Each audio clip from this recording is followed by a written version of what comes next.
screen and the cursor disappears, and so I can't see if I'm actually clicking the right button or not. So. All right, it says we're on the air now. I think we're live. Yeah. Testing. This thing on? Should be good to go. Nice. I'm gonna switch over and find out. Yeah, there we are. Yeah. Cool. There we are. Hey, the logo's in the logo's on there. Hey, it worked. Check that out. You can actually kind of see it. It says FloBowling. Hashtag not completely technically challenged. Yeah, not completely. Good times.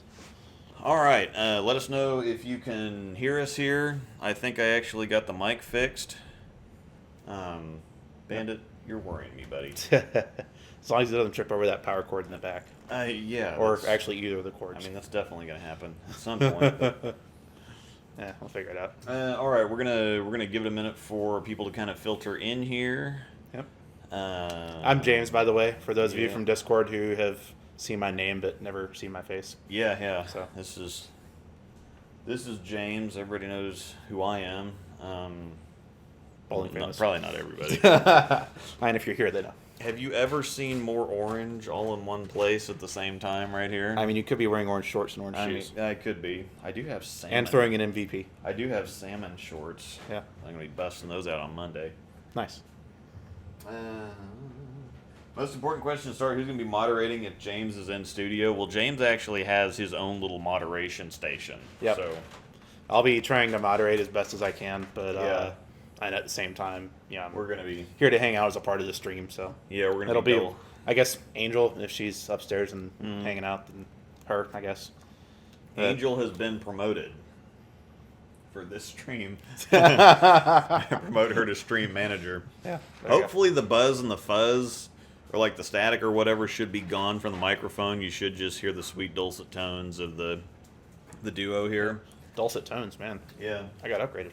Dulcet tones. I will take that. So what we're going to be doing here is we got special permission from FloBowling. So thank you very much, FloBowling, to air one of Panda, come on. You're going to have to go that way because there's some dangling Come stuff on, Panda. and your tail. Come on over this way. Yeah. There you go. Okay. Yeah, go that way. That worked. Anyway, this was from UBA Battle Bowl a couple weeks ago. This is a Storm contract match with Mr.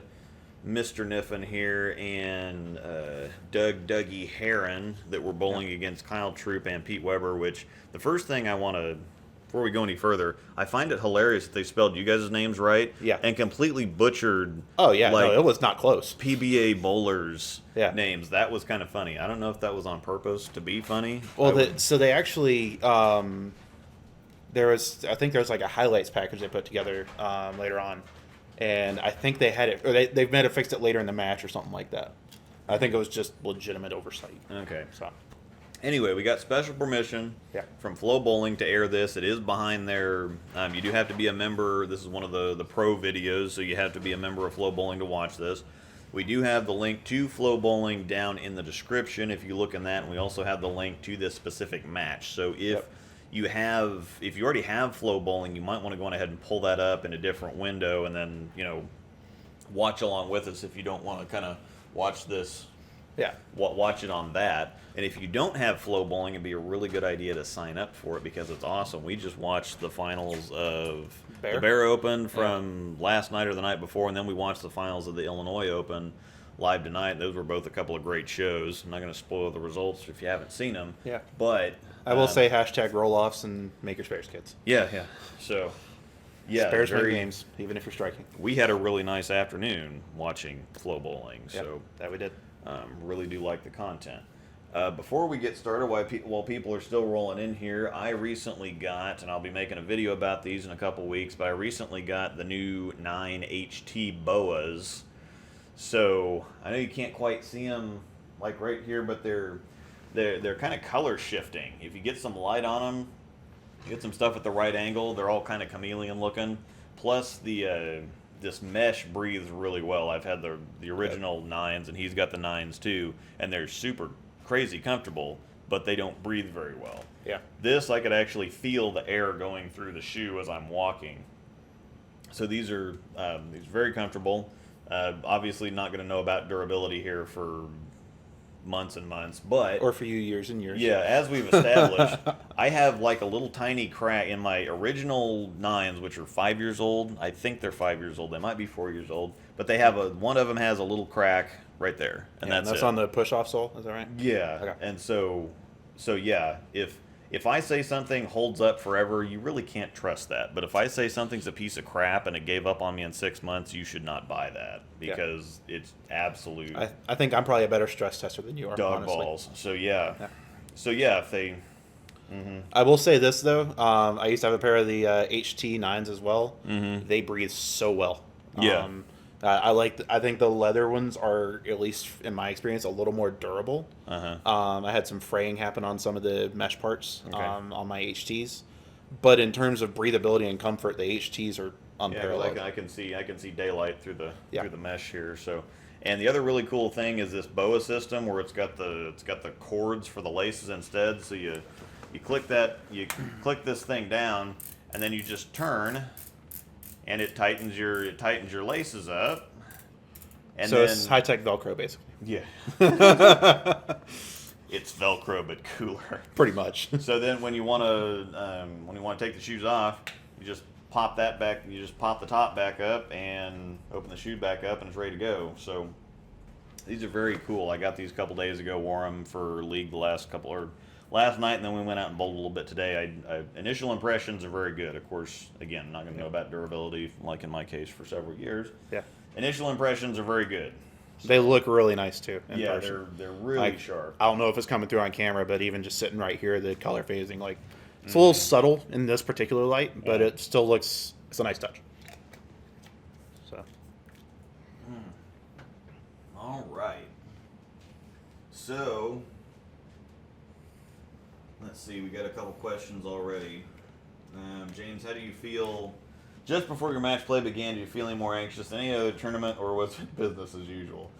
Yeah, so were you nervous to bowl Pete Weber and Kyle Troup at all? I mean, they're a little bit. Even with their names. I guess. Nerves are there a little bit, and I guess once you actually get to talking about the match, I'll get into it a little more. Mm-hmm. Suffice it to say, so the way I got into this match was, so this was at UBA Battle Bowl earlier this month up in Wilmington, Delaware. And it's split between two different houses, which were Bowlerama and Bolero Wilmington, formerly known as AMF Price. So the very first event of the weekend was just a singles 3-game free-for-all. And the winner in each house got seeded into this match.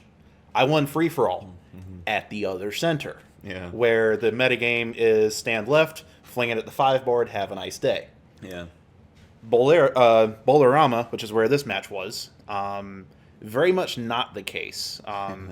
It was a tight house to begin with, and I don't think they streamed much of this, but I couldn't get my ball to hook on this pair. Yeah. So that was the moment itself wasn't that bad, just because I've crossed with I've bowled a couple of regionals and crossed with guys like Tom Doherty and bowled next to Rhino Page when he shot a 300 in a extra frame Wilmington 2 years ago, which that was really cool to see. So yeah, the nerves were there a little bit because of who I was bowling against.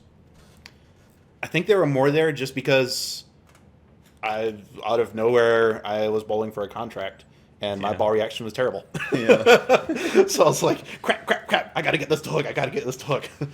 So. All right. So, yeah, what we're going to do is we're going to go on ahead and play this match. Again, the links are in the description below. If you want to follow along at FlowBowling, I would suggest that over this. Yeah. Definitely. And if you stay in one window, you'll at least be able to see it. But yeah, so truly seeing it, probably easier to just go through Flow like you were saying. So anyway, we're going to play this. We're just going to hit play, and I figured I had a mirror, by the way, for everybody that was watching me do this the whole time. Moving up in the world. Yeah. Hashtag technologically challenged. Yep. All right, so we're just going to play this, and we're going to do commentary over it, and we'll see what happens here. Yeah. So. Yeah, so I know I mentioned a minute ago that I was having a hard time to get the ball to hook. I think I 210'd like 6 times in a row in practice, and then with probably about 60 seconds left, I finally got a ball to hook and split the 8-9. I think they cut this off Yeah. Because they did have practice. Okay. They did have practice on there, so I watched all of that, and I think he did comment and said that things looked all right in practice or something. But They started to look all right at the end of it, but still, I'm like, so here we go. I'm already in knocking the holes out of it mode right here. James Kniffen Jr. And First shot on the left lane. Again, if I remember correctly, I think I 9-pin.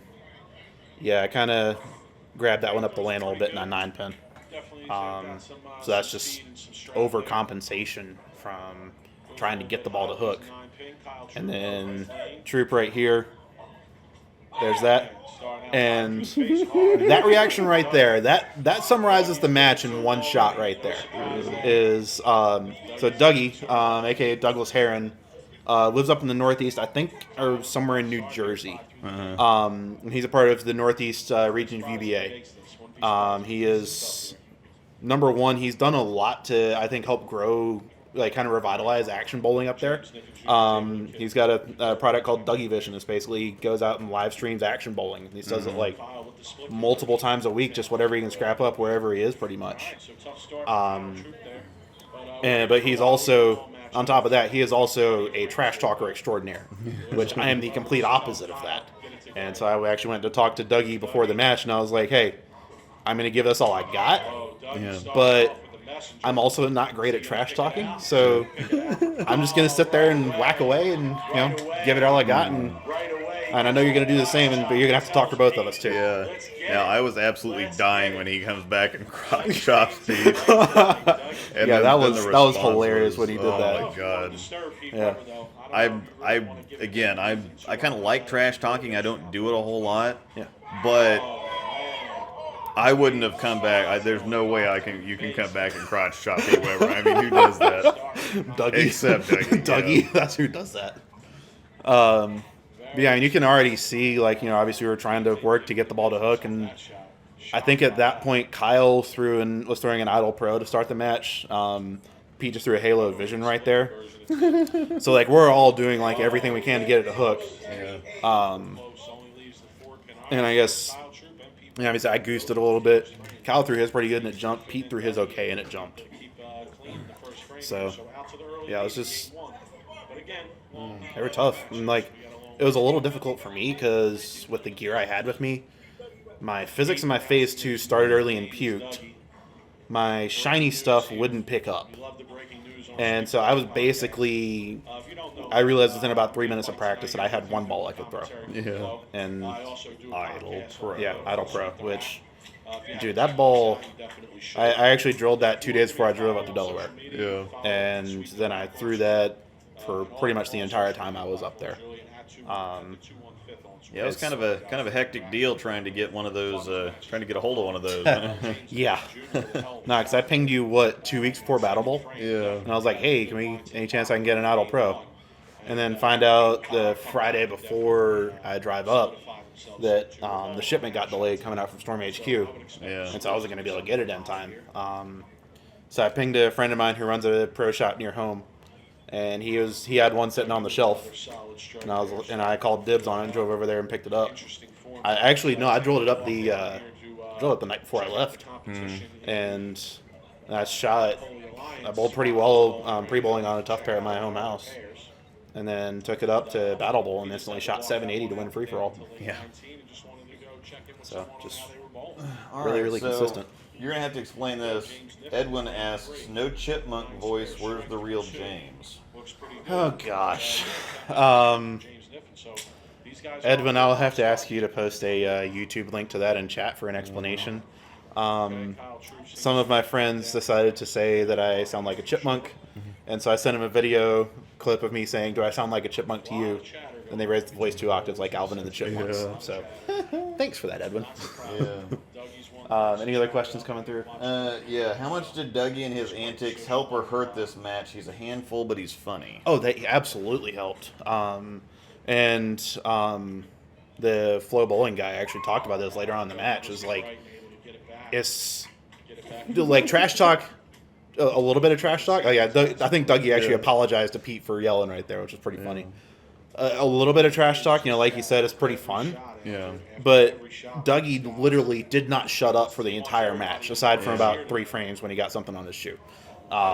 It's kind of funny. And some people get so into the trash talking they forget to actually bowl. Like the bowling is interrupting their trash talking. And Dougieee did a pretty solid job of multitasking, honestly. Yeah.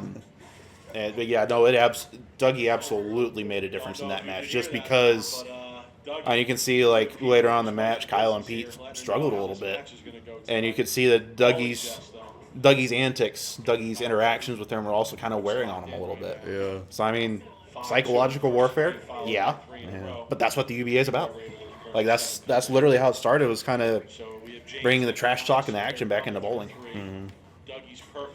So if this is the fourth frame, I think this is actually a pretty good example of the kind of how it's almost bowling in a phone booth. So I think I get this one a little quick on a little right, and it doesn't even come close to striking. It was just like I couldn't throw it right at all. Yep. And there it is. Yep. 8-10 that almost like bucket essentially. Oh yeah, and apparently there's this new thing where you take selfies with people who leave 8-10s, even if it's flat 8-10 or 2-8-10 or whatever. Yeah. And so at this point I have no idea that this is a thing. And now and there's Dougieee still talking. Yeah. So they do the selfie later apparently. Forgot about that. Yeah, this is the spare shot, I think. No, I had that one. The adrenaline definitely, like, I forget who asked it, but whoever asked it in chat, the adrenaline was definitely going a little bit by the time we started the match, because I knew I was bowling in a phone booth against two of the best bowlers on the planet. Yeah. And so it wasn't the fact that I was bowling against them. It was the fact that I knew I needed to perform, and my ball reaction wasn't there. And so I was definitely a little on the tight side, and the adrenaline was definitely going. And that honestly, that made it a little tough to slow my feet down. Which that's something I normally struggle with, anyways. So yeah, on you guys' side, there's really nothing to lose here. Pretty much, yeah. There's just the nerves of bowling against I these guys. should probably explain the stakes and the match format. Okay. So I mentioned earlier that Dougieee and I won free-for-all at the other center. Dougieee actually came in second in free-for-all at this center, Bowlerama. The guy who won free-for-all, Jason Triplet, actually owns a pro shop, I think, down in the Charlotte, North Carolina area. Oh, okay. And so due to, I guess, conflicts, contractual obligations he already had, he forfeited his spot to the second place winner, Dougieee, which he beat Dougieee by like 10 pins. They both bowled great. Okay, yeah. So it was like, yes, I didn't get the winner, but I still got a really solid partner.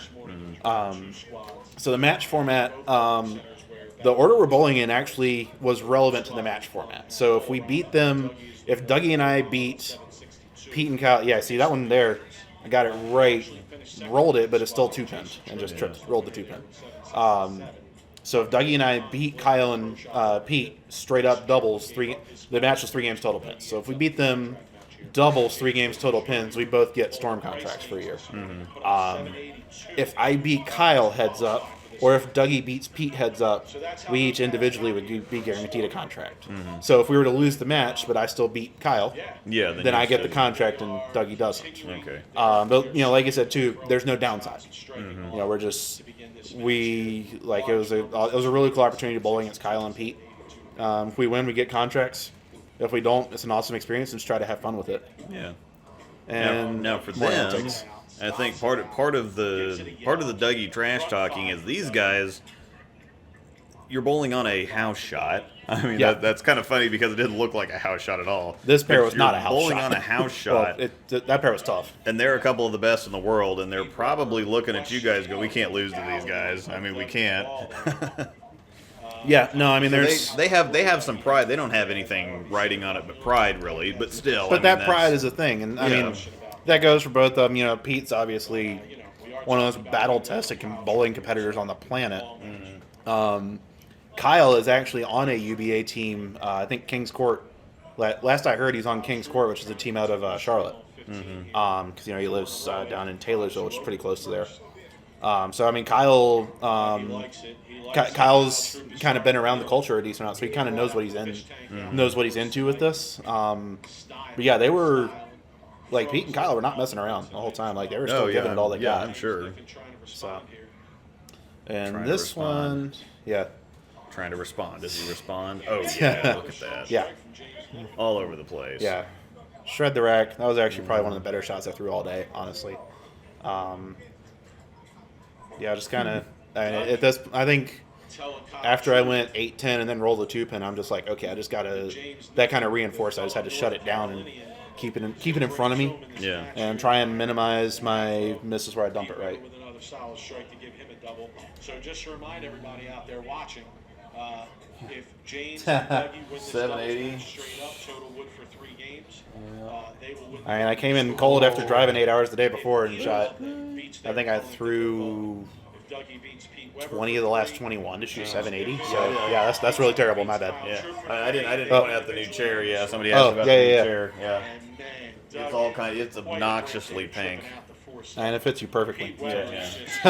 I should have worn my pink jersey to go with the chair, but A little bit orange. yeah. That works. Yeah. Dougie is actually dancing in front of Pete Weber. So yeah, surprised no one left their chamois on PDW's ball. Yeah, man. I didn't even think about that until after the match. Well, that's been a while since that happened, though. Yeah, that was what, 2015? Yeah. Oh yeah, that's a great example of my pin carry in that building. Yeah. Throw it great, below or 7-pin, doesn't even wobble. I actually, funnily enough, I bowled another squad in this building the next day. I missed pocket once and I shot like 670 clean because I couldn't carry. So Kyle Troup does something kind of weird. If you notice his first step, he picks it like straight up and then he has this exaggerated. It's a really short step, but he picks his foot up and then takes a really exaggerated little baby step. Okay, I've never noticed that. Well, Yeah, you have Pete to watch. Pete's Yeah. probably standing in the way on this one. Because he had a reputation for throwing it hard, as we can see here. Oh yeah, you can kind of see it a little bit. Yeah, you can even see it when you can't see it. Yeah. Throw it as hard as you can. Oh, you're not wrong. So yeah, that's how he earned his nickname. And Dougie, I mean, it's But Dougie. I don't have a We all know nickname. how Dougie earned his nickname. It's just- Well, it was the 2-drink minimum, but All right, that would work. yeah, because I'm completely and totally boring until I've had at least 2 drinks. At that point, Yeah. then I get fun. So This guy, Well, having bowled with you in league last night, I can confirm that fact. to the East Coast. Which, sidebar, Yeah, shout to him. Westridge is a little tricky. Actually had yeah, Like, you can score there, but it's a little tricky. So, oh gosh, Dougie double dribbled the that was Yeah. like crazy. Yeah. And then He's wait for gonna- this. I think he said like Dougie bowling and then covers his eyes because a play on Dougie vision with the live streams he does. Which I do have to give Pete and Kyle props is yes, they were going hard, but they could have just kind of shut down and internalized. Yeah. But I thought they did a great job of kind of embracing the feel, embracing the moment on their side as well. So that was really fun to compete against that, if that makes sense. Yeah. So, yeah, I was honestly Dougie coming out of the gate. So I think he had, he doesn't shoot 300 this game. I think he goes like front 8, 10-pin whip or something like that. I think the front 7's what he had. Okay. But yeah, Kyle. I mean, obviously, like I was honest. I felt like I was throwing it much better than my scores indicated all day. And yeah, I kind of chunked away at it. But I think Dougie coming out with front 7 was huge. Ooh, yeah, that was kind of rough. Yeah.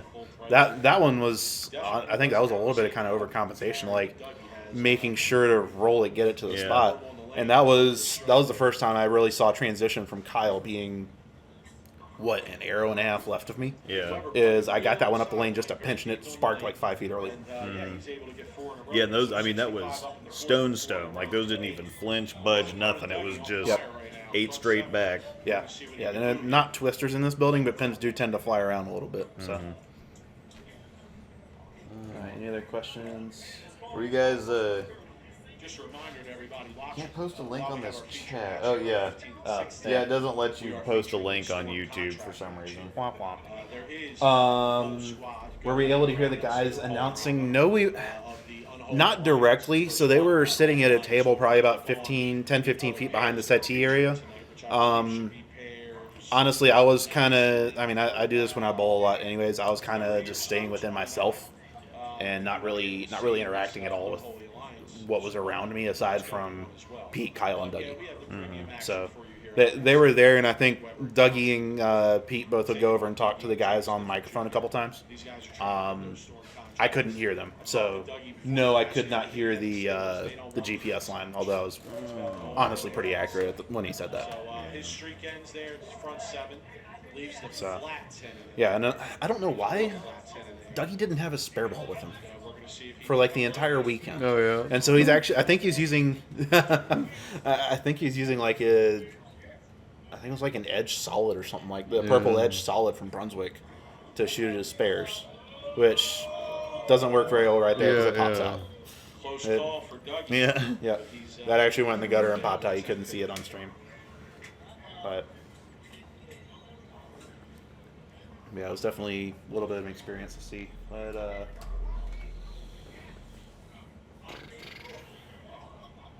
Actually, yeah, it was. I mean, it was just kind of. At this point, I'm thinking, okay, takes the 9 out. I just threw it was honestly a pretty good shot, and it hooked early in 4-9. So I think I moved. I'm guessing I probably moved at least 3 or 4 on this shot left. It's like, all right, move 3 or 4, move left, roll it at the spot, keep it tight, and it actually went through the pins really well. So at that point, I'm kind of starting to get into a little bit more of a groove, just from kind of knowing where to put the ball, basically. Oh man, he likes it. He likes it. And realistically, we get to. I remember thinking after Kyle got that hit, I actually look up and legitimately look at the scoreboard for the first time. Yeah. And I realize, Pete and Kyle could shoot what, 5-0 against us. Mm-hmm. Dougie's got 267 still on the board. I'm about to shoot like 210. Yeah. This is not going to be a good look if we get bopped because I can't carry. Yeah. And so I'm just, at that point, I'm really buckling down and just kind of like, all right, good shots, one shot at a time. The time is now. Nothing else really matters. So thankfully, I think Dougieee takes it off the sheet this game, which was pretty huge for momentum going into game 2. So yeah, Dougieee. Couple left on the deck. Yeah, yeah. Dougieee was playing for the pocket splash hit for most of the day, honestly, which that plays there. So can't fault him for that. Oh my God. Ah yes, and then Gordon joins the chat as well. This is Gordon what- joins the microphone as well. Yeah. This is when I turn the volume down. Yeah, that shot right there, that first shot in the 10th, I threw really well. I think I fist pumped on that one watching. There's that big double going in the 10th frame. All right. Yeah, I need Keep it close. Keep it close. Because that's what I was thinking watching this. I'm like, well, That's what I was thinking too. you can't let them get too big of a lead. Yeah, and Kyle almost 4-9 right there. Yeah. Which that was a little bit of a pressure relief and kind of loosened me up for the last 2 shots in the 10th. But yeah, definitely at this point, and you see right there, Kyle just whacked the scoring unit with his chamois. Yeah. So, I'm thinking at this point, make good shots, keep it close, Yeah. grind it out. And there we go. Yeah. The pros are in a position to put a substantial hurting on James and Doug. Both of them. Yeah, they almost missed that. You have James and Doug both on strikes. They were trailing going into the 10th frame. The key here is you need to make sure, if you're James and Doug, to not let the match get away from you in the 10th frame. Yeah. Yeah. Not let it get away from me. Yeah. Gord, I couldn't agree more with that assessment. Yeah. That was kind of the big thing I'm thinking at this point is, let's get every pin matters right now. Yeah. It's not best 2 of 3 or any, like there's no bonus pins or anything like that. Yeah. So, It's 3 games, total pins. yeah. You just got to So dig to get everything you can get. that's part of why I didn't even think about trying a ball change on my fill right there. So I'm just like, all right, every pin matters. And I think Kyle gets 9 or strikes. Oh yeah, and then Dougieee carries like 3 or 4 of these beanies around at all times. He's got a pink one, a blue one, a white one. I think he's got a red one and a green one and a few others. Yeah. And so he got Pete to wear one of his beanies. And yeah, then I don't think that's I forget who was saying it. I don't think it was Gary Rosenberg. It was another guy another gentleman from Storm. I'm drawing a blank on his name. They got a picture of Dougieee and Pete wearing the beanies. Yeah. And well, I won't spoil it too much. let's just say their outcomes on these next 2 shots are a little bit different. Dougieee just packed that one. Yeah. That was, I remember him. Oh yeah, Dougieee like talks to everybody. He might be talking to people a couple pairs over. Yep. And so then Pete threw this one okay. Yeah. And then he and then throws the Mr. Dougieee Yeah. doing what Dougieee does the best. Yep, Dougieee doing what Dougieee does. Physical bowler out there, but his mental game is par none. His trash game is par none.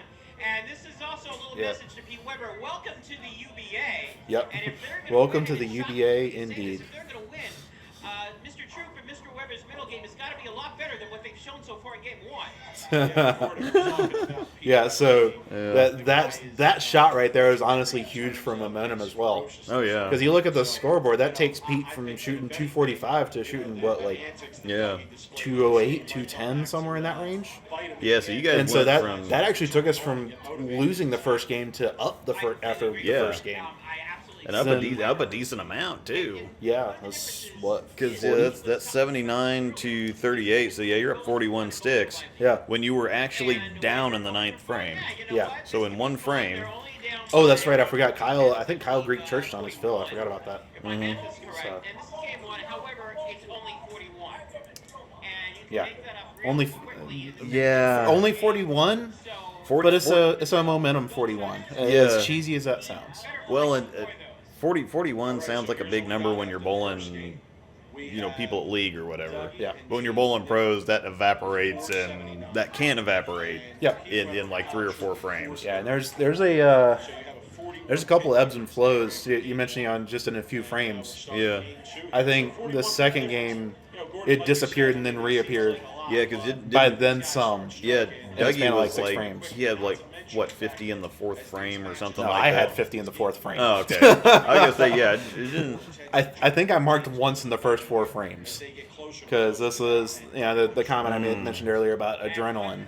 My feet were getting fast, and I think I missed 2 10 pins in the first 4 frames, something like that. So, which, I mean, even that shot right there, I threw pretty good, and it just kind of quit on me down lane. You're probably looking to getting a spare ball. I hear that throwing plastic at your spares is the way to go. If you'll notice that, actually, I figured out what happened. I was not throwing a storm spare ball. Yeah. It was a Columbia white dot. So yeah, that one I knew instantly. That bounced out. Yeah, it was my fault. Well, I mean, Yeah. you just miss them every once in a while. Yeah, or you miss. I don't think Dougieee and I made a 10 pin until the 10th frame of game 2. Yeah. So that was kind of bad. What are you drinking tonight, by the way? Drinking watermelon strawberry body armor, which tastes like a liquid cherry Jolly Rancher. Ooh, that sounds Yeah. There's plenty more bottles up there. So. Okay, I might have to try one of those later. Just what is this? Low sugar fruit punch Gatorade. So nothing crazy. And just as you say that, Dougieee goes 7 through the base, almost. Yeah. And so this is, you mentioned momentum. We were up by 40. Pete and Kyle both pack it on their first shot. I miss a 10 pin. 4-6-10 is pretty much a guaranteed open. And it is hard to talk trash too when you're not winning or you're not doing well. You can still talk, but it doesn't have any kind of effect because there's nothing behind it. It's like, okay, well, you're yapping. The only Maybe it doesn't have short-term effect. Yeah. But remember what I said earlier. It wears on you. Yeah. And in Dougiee's case, like he just didn't stop. And it might be more distracting than anything. Yeah. Well, it's just kind of the continually like, is this guy ever gonna shut up? Yeah. And that's like I've bowled against guys like him before. This one I threw pretty good, I think. Yep. That's my one mark for the first 4 frames. That's awesome. Have a nice day. Yeah, it's more of it in that sense when you're down in your trash talking. It's about, I think you mentioned, didn't you write a Patreon article about bowling for the action, for the trash talk, not just to win? Yeah. I think Dougiee's kind of like that, honestly. Yeah, it's the money is a device to add pressure, but it's not what it's about at all. Yeah. Because if you didn't have the money there to put pressure on, then you don't care. The money is not the object. It's the lever. It's an ends to a means. Yeah. Yeah, or means to an ends, or let it. Yeah. Means to an ends. That's Whichever. the one. Yeah. All right. Which balls were Troup and PDW throwing? I think Troup's still throwing the Idle Pro at this point, but did Pete switch? Or? Pete. So right after Pete Greek churched, Pete only had 3 balls with him. He had a Halo Vision, an IQ Tour Solid, and an IQ Tour Emerald. Okay, and that's the solid then. Yeah, I think he went to the solid, like, I think immediately after that Greek Church in the first frame of game 1. At this point, yes, Pete is still throwing the Idle Pro. That's what I was throwing the entire time as well. And Dougieee, I think, was throwing an Astrophysics he had just drilled the week before. So 2 IQs and a Halo Vision. That's a wildly diverse bag there. Yeah, the shape's actually kind of like with Pete's like voodoo roll. Oh yeah. It actually, like, the sequencing was not that bad. You had your kind of starts early in arcs. You had your kind of gets down the late a little more in arc, and then your ball to kind of start early and chug. And there's that, that's the look we all had all day. Yeah. Was a little right, little quick, and no chance of striking, and have fun shooting into 2-8-10. If you guys know me, you know me. I'm the world champion from the UBA. So. We are at the Underground Bowling Association. Yep, and there's Dougieee talking. Oh, that's not coming back. There you go. Got it right, 2-8-10. Well, I remember watching this. I'm like, well, they said this was on a house shot, right? Yeah, it was. This is a house shot. Yeah, I think. This looks like Westridge. Dude, I would rather bowl at Westridge than this. No, I actually. So I was thinking about it afterwards. I think what happened is they bowl 3 squads a day at Battle Bowl. 9 a.m., 2 p.m., 7 p.m. They not get the back end stripped? No, I think what happened is they ran these during like probably the 2 p.m. squad, and then they sat. Oh wow! Because I bowled a few other squads in this building, and I never had them that tight down lane. Yeah. Yeah. So it's 3 squads a day and it's a huge event. Yeah. It's 3 squads a day for 4 days. And each squad, if you're bowling a doubles, trios, or singles, it's usually 4 games. And if you're bowling a bigger, like an 8-man team event, then that's 3 games. So I took several squads off, and I still bowled 30 games in 3.5 days. Yeah. So it is a lot of bowling, and especially when it's competitive. Like, you're going hard on every single shot. It's like I bowled the first 5 squads of the weekend, and I just went home and passed out for a night. Yeah. So I can remember when I was in Springfield for that doubles tournament a couple weekends ago.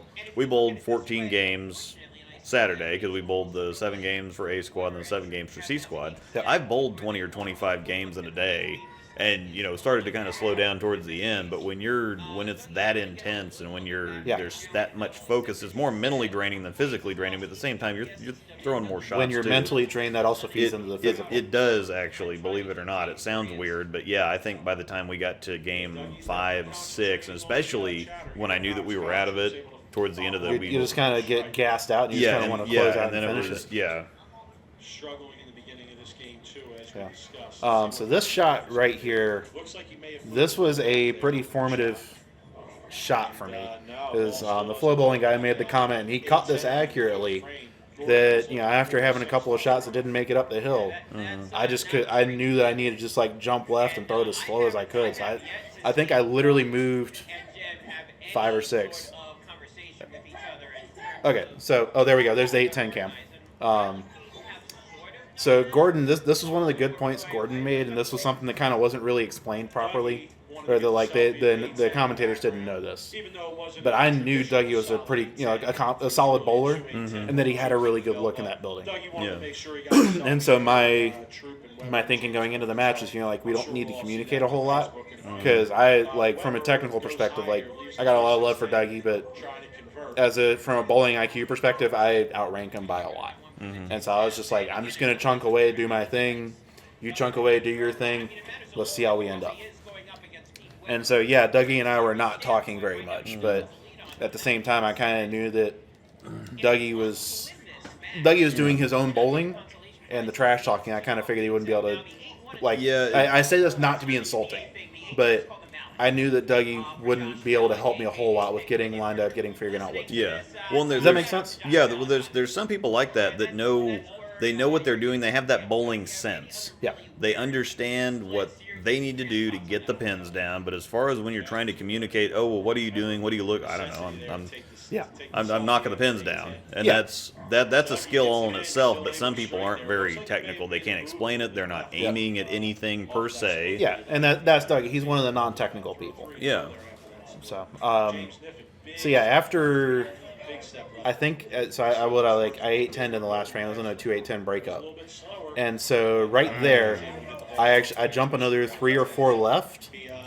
Like I think I made it was like a 3 and 5 move. Yeah. So 3 left with my feet and 5 left with my eyes, and I was committed to just like try and keep the ball away from the 8 board as much as humanly possible. Yeah.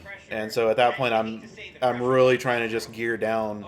There's another 2-8-10, and that was the interesting thing that I kind of suspected in warm-ups would might play. Yeah. Is Kyle was hooking it off of the spot. Yeah. And that was fine in practice, but I wasn't sure how that would hold up. Uh-huh. And there you go. Another 2-8-10. Dougieee with a big shot here in the 5th frame. So I think Dougieee carries this one if I remember right. Yeah, it looks. Yep. Ooh, there's another split. Okay. And I think this game was really up and down because Yeah. you had the slow start and then I had a really slow start, and then I popped off a 4-bagger. yeah, and then Dougie's got a double there, and it's kind of like okay, and then they're doing whatever, and then he has problems, and then it just keeps. None of the games felt like we were running away with it. Yeah. Until like the 9th or 10th frame. Kyle opens, then Dougieee gives it right back, and then it kind of ping pongs back and Oh, forth. no, it was a very ping pong match after the first game. Mm-hmm. And so, I mean, at this point right now, I think we're still. Yep, there's a chop for Dougieee, which is unfortunate. Again, no spare ball. Yeah, it was definitely a very back and forth match, and honestly, at this point, I'm not even sure if I knew how much we won the first game by. Yeah. Because that's how like, I normally pen pal all my games on my iPhone when I'm competing. I was not touching that. Yeah, this is one of those things every single shot you just have to focus on getting as much as you can get. Yep. And Very much so. I mean I'm a numbers guy. I like looking up at the scoreboard and saying, okay, well that there I can get to this. Like okay, so this is the score I can get to. But in something like this, you just have to beat your other man. It doesn't matter if you shoot 750. I barely remembered what Kyle shot first game. Yeah. Like that's how heads down I was at this point in time. Yeah. Yes, I wanted to beat Kyle, but even more than that, I wanted us to beat them. So that you see right there, I don't know how well y'all can see it on the screen back there. That was that same move that I made on the right lane, where I just shimmied in. I think I'm standing like 35, 36 at this point. Yeah. And keeping my eyes like as left as I can to basically throw it straight at a 3-pin. Yeah. And change the beanie. yeah. Yeah, no, the beanie change. I'm not sure if this one works out for him. Yeah, so this is the first. Kyle had a couple of interesting equipment choices. He had so he's throwing the Idol Pro most of the time. He had a Phase 2 with what looked like 2,000, 3,000 on it, something like that. And this is the weird one that I wasn't really.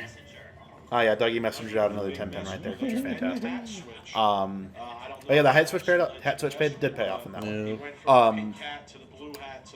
I think that's a IQ Emerald that Kyle just put on the rack. Okay. It was not at box surf. He had that sucker at like 2,000 or something like that. Oh my god, that'd be like hooking in my bag. Well, that's yours is defective. We ran over this. Yeah. But it looked okay for a few shots, but it just got wet dry enough that he got it right and it picked up on it. So just looking at what the lanes are doing and your description there, it just doesn't sound good. I mean, maybe it worked for that shot. Yeah, if you can do that and keep it there, and the lanes don't transition, and good you luck do exactly with that. Yeah, but that's the problem too. Is I think Kyle trapped himself a little bit. Whether or not he was intending on setting him up like this, I'm not sure. Like I've seen Kyle bowl enough to know that he's smart enough to be able to set up lanes. Yeah. Okay. So it's kind of maybe he did that, maybe intentionally, maybe not. They have changed Pete Weber's name at this point, but they haven't changed Kyle. Okay, so they got it part way through. Yeah, good catch. Which includes all the balls that would come with that. So, Great opportunities for yeah, I think I kept looking at Kyle's name and thinking, well, if It they- looks so wrong. Well, if they change Pete's name, Yeah. they're gonna. That's what I figured. Well, if they change Kyle's name, they're gonna change them both at the same time. But no, One would think. that's kind And of. there's the move continuing to pay off. Is I don't think I missed the pocket again. After I made that move. Oh yeah, that's another good point they just made on commentary. Is so this year was my second trip out to Battle Bowl.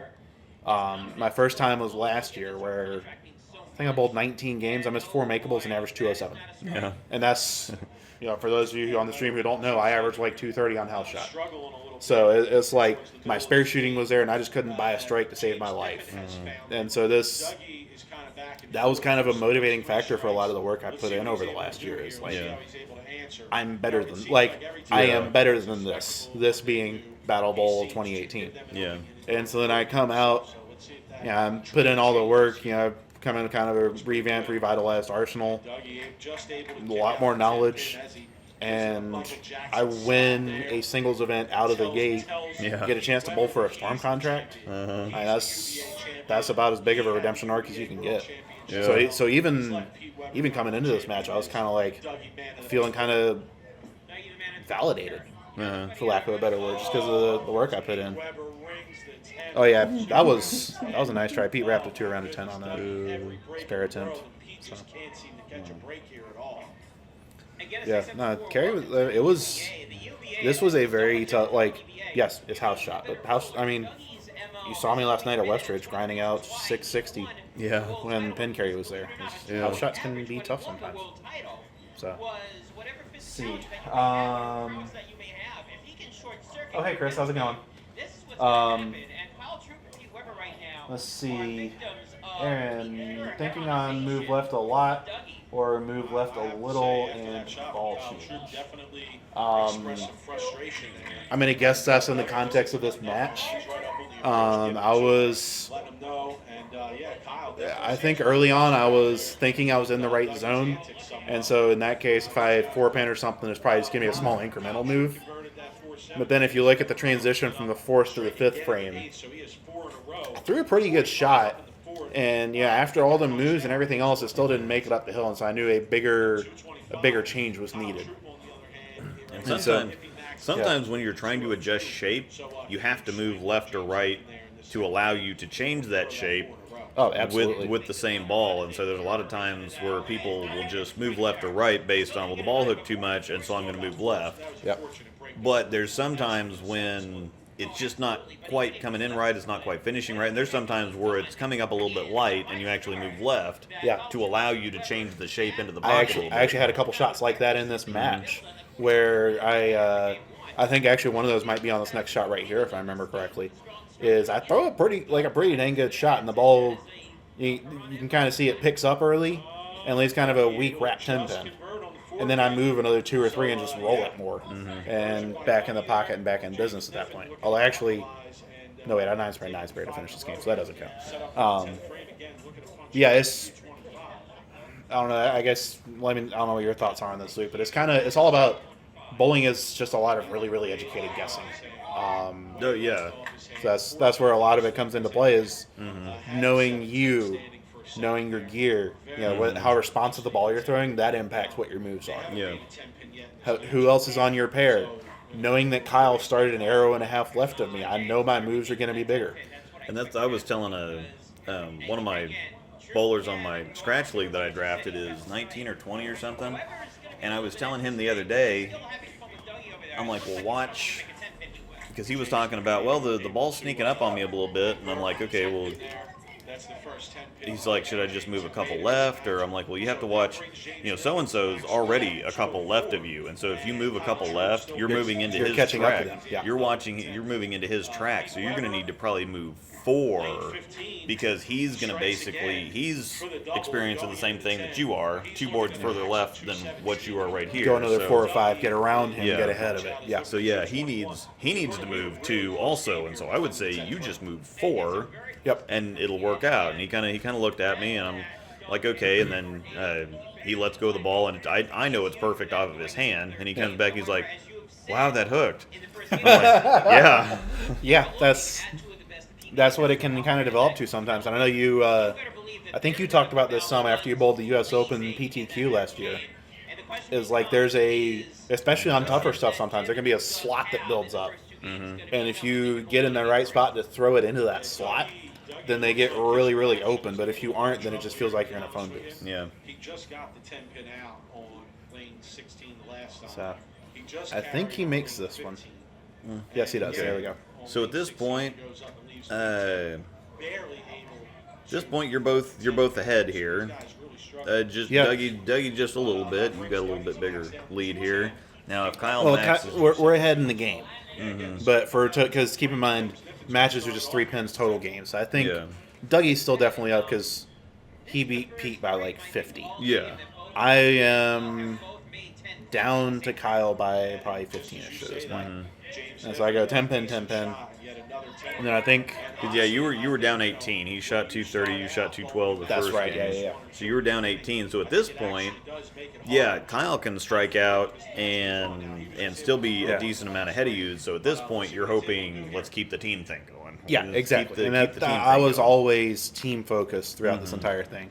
Kyle, I don't know, I think we talked over it.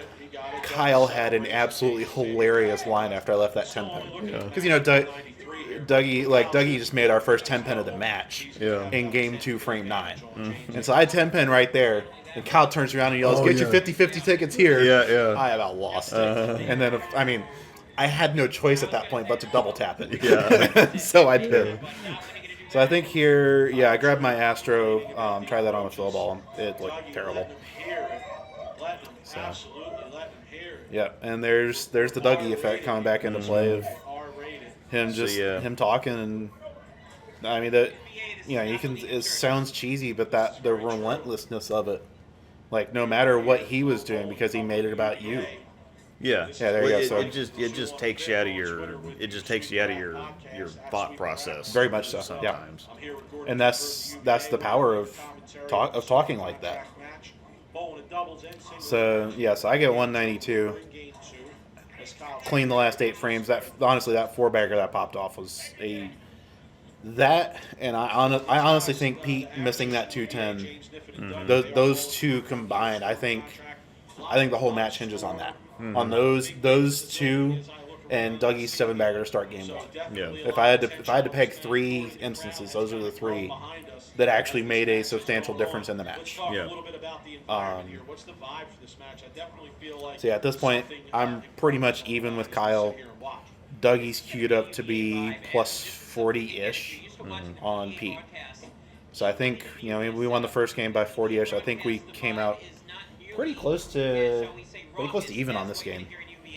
So yep, and there's another 2-8-10 from Kyle. So you get 12 pins back there. So you're down 6 going to the last game. So it's a lot more manageable on very your much side so. of things. Yeah. And Dougiee's just kind of chunking away and keeping on doing Dougieee things. Dougieee with yet another messenger. His pin reaction was really strong, especially for where he I think Pete had a chance to get a few back here, and I can't remember if he actually did or not. He does not, I think. Or he gets... I can't It was remember close because to I even. think. Yeah, because I was So going to he say, threw I think that one really good. after this game, the total pins between everybody was still fairly close to. Yeah. but also in his individual match there. Yeah, I think it was... Whoever strikes in the first one of the 10. Or maybe wait, I you think- you guys got a couple extra pins even. I think Pete This splits game. on this shot. Right now, Pete Weber really needed that strike. I'm pretty sure. Think about that one second. So I think Pete and Kyle, so I remember Pete could have gotten a few back on Dougieee, like you said, and I think he split, and then, So he definitely wants to get back whatever. yep, that's a 210. There you go. The 210 curse strikes again. Kyle's, I think Kyle legitimately might be one of the most underrated bowlers on tour. I know you were talking about this on Yeah. Discord. Yeah, we were talking He about is- this. Just how Yeah.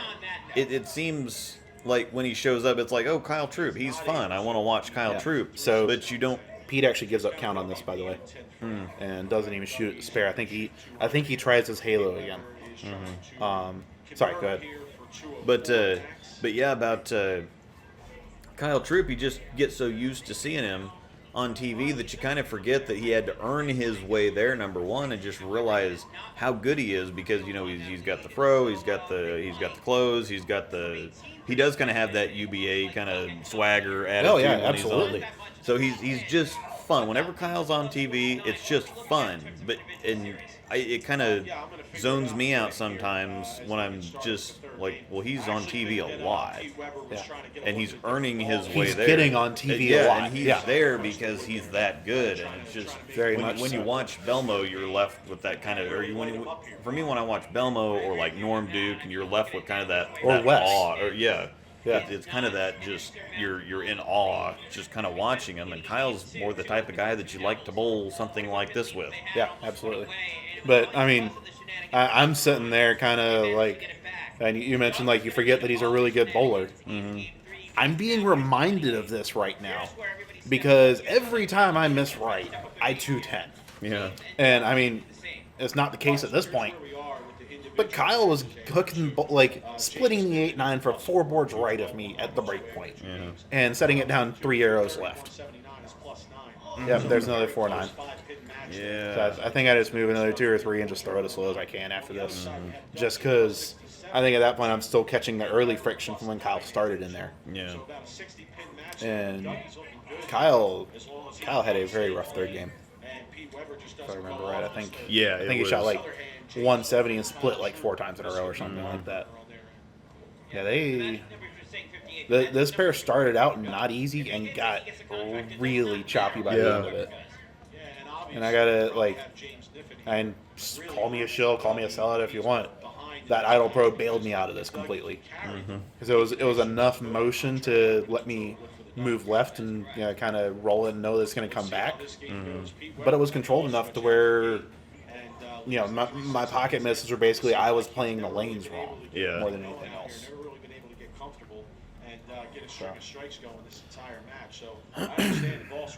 And it's a round enough shape too that you can do a little bit of pocket splashing with it, and that kind of relaxes you a little bit because there's some balls that you have to you've got to hit flush. Yep. And this one gives you a little bit more room at the pocket, which kind of can relax you and. Yeah. Which honestly, I think that's something a lot of people forget about bowling, in my opinion. Is like, especially on house shop, but really on tough too. Yeah. And I'm guessing you've seen this bowling around, some of the local guys in events here in Kansas. Is you're not just trying to figure out a way to hit the pocket. Yeah. Because guys at Pete and Kyle's level, they can hit pocket from anywhere. It's about finding a way to get miss room, get margin, be able to hit pocket consistently, give yourself some forgiveness. Well, that's what some people with the pros are obviously really accurate, but their number one goal is looking for miss room. Yep. You look Very much for so. miss room because miss room makes you comfortable. It relaxes you. It frees up your swing. Yeah. Miss room breeds more accuracy. Yeah, just because you can split boards doesn't mean you should be looking to split boards. I mean, sometimes you have to. What are you trying to do here this third? Yeah, so right here, I think I mentioned it earlier, Dougieee actually, I think accidentally stepped in a little bit of water back in the back of the settee area. And so he didn't have any, I don't think he had any of his spare slide soles with him. Oh, so he's looking for the dust. So or I whatever. grabbed I had always carry a wire shoe brush in my bag, my backpack.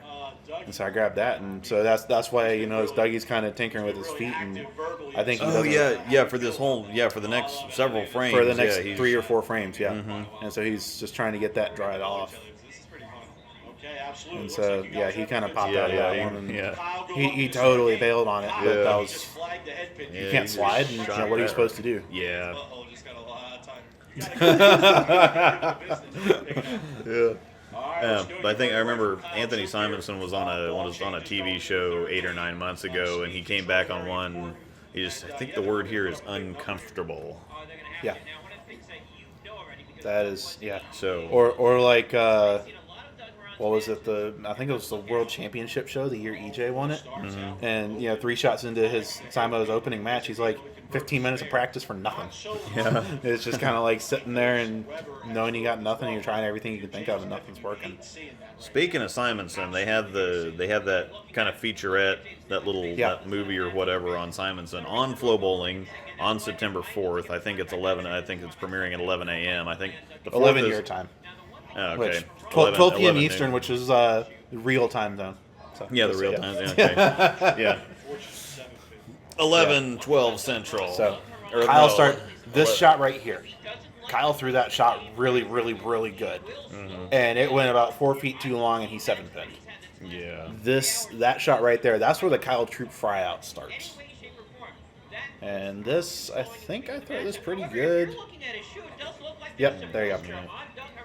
So yeah, that's a pretty big. Even though he's got a strike to your 4-9 thing. Yeah, I just went 4-9 strike, and I made that move that I mentioned. I moved another 3 or 4, and just I know I'm still in relative terms, I'm throwing it pretty hard. Yeah. But for what I've got and where I am physically, I think at this point I'm literally throwing it as slow as I can. Like I moved up probably 16, 18 inches on the approach just to try and shorten everything up and be able to be as soft with it speed-wise as I can. And so there you go. I think that's a better shot. Yeah, that's a better shot from Dougieee. There you go. Back in business. So thankfully he was able to right the ship on that pretty quickly. Because that for a few frames there, I was thinking like, oh crap, Dougieee just lost his look because he can't slide, and now I have to carry us with no ball reaction against two of the best bowlers on the planet. Yeah. So that would have been kind of ugly if that. I would expect that this time, this is where Pete, and I did notice that Kyle kind of sombered, he kind of quieted down for the last game. Yep. I think that, after the first game, they're like, oh, we're down 30, whatever. Yeah. I mean, who cares? We'll both shoot 250 the next game and pop Yep, it off. very much But so. you get through that second game, and they lose Get through even the more second pins. game, and I think. See, I've got the scoreboard right here. So they were. Let's see, 41, 12. They were down. So they were down 53 after this. Yeah. That shot right there, that was just me trapping one.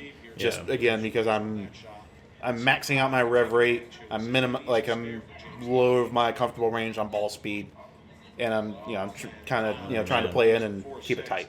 So I'm micromanaging myself a lot right now. And Kyle threw another good shot, and it just went sideways on him off the spot. And again. Kyle was making good shots and trying to make good moves and just had nothing to show for it. And I think I almost chopped this 3-6 too. Yep, almost chopped it. That was close. But got away with it. But yeah, it was definitely a little bit of a mood change on multiple levels. Like you said, Kyle and Pete kind of were like, okay, we're down. We have one game. Let's go to it's now or never. And then also, Didn't Dougieee settle down just a little bit in this game too, or did he still? he did when the water on the shoe happened. Okay, because that's kind of what I He didn't- settled down for like 2 frames. I didn't Or 2 see shots. him. I didn't see him on camera quite as much this last game, anyway. So I don't know what he was doing. Off I think he was wandering around talking a lot more in this Okay. game. Yeah, that's a nice shot. Oh, that was a nice shot from Pete 9 pins. Oh, Dougieee. Yeah, and there was definitely kind of a little bit of a different errors. Like, at this point, I still don't know how much we're up by. Yeah. I know we are up. I do not know the number. I do not even want to go around and ask what the number is. Yeah. Because the way I see it, and this is, there you go. man. Yeah. Another great shot from Kyle. And I think he moved like 3 or 4 off of that 4-6 he just left. And he was throwing a phase 2 at this point, trying to get something a little earlier to blend it more. And I think this is a situation where you probably wouldn't want to know the numbers. Where you just Very much so. just keep going and find out what happens after the fact, because knowing the numbers can make you think about it a little bit too much. Absolutely. And knowing myself, I'm just thinking head down, bolt.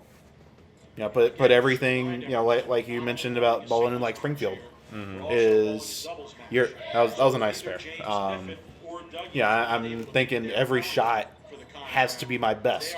Literally nothing else matters. Yeah.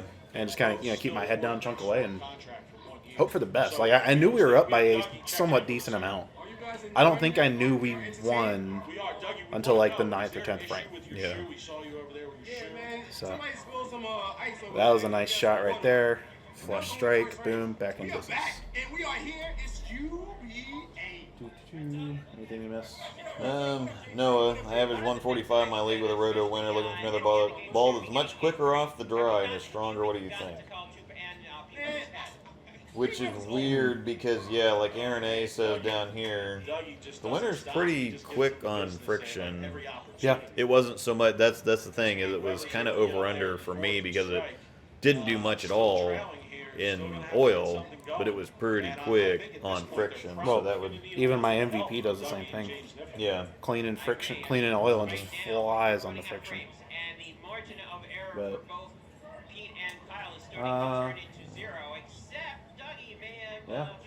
left a little bit open. Idle roll, not a before. Neither terrible of them idea, right now honestly. very good with the right If you want to stay in the roto. Yeah. Yeah, 3-6-10 here for Dougieee. Maybe, I mean, you're a newer bowler. Maybe look at something with a little more control to it, like IQ Tour. Yeah, or it depends. I mean, if the winner's not very strong off friction, that leads me to think higher ball speed, lower rev rate, almost. So it might be one of those things where if the winner's not snappy enough for you, you're going to need to go strong. Yeah, So that's a fair point. Oh yeah, I misread that. They're looking for a ball that's quicker off the dry and stronger. yeah, Okay. The first time in this game, MVP, Astro. Yeah. Those are probably the two that come to mind. yep, Both of those absolutely fly off the spot. That was another really good shot right there. yeah, thank you. And so at this point, I'm thinking like, okay, it's gone in the past. At this point, it's probably like 8 o'clock or so. Mm-hmm. In the past 8 hours, I've gone from holy crap, I just won free for all, Yeah. to holy crap, I just won a singles event at an event where I really struggled the year before, to oh my gosh, I'm bowling against Pete Weber and Kyle Troup in 6 hours, yeah, to oh, this is actually happening. I'm like getting interviewed about this by like one of the heads of all of UBA, to I have no ball reaction. I'm about to bowl on FlowBowling for a contract. yeah, To, you know, here we are. I've been grinding for the past 2.5 games, and I catch a double, and I'm thinking, Kyle's ball reaction is non-existent.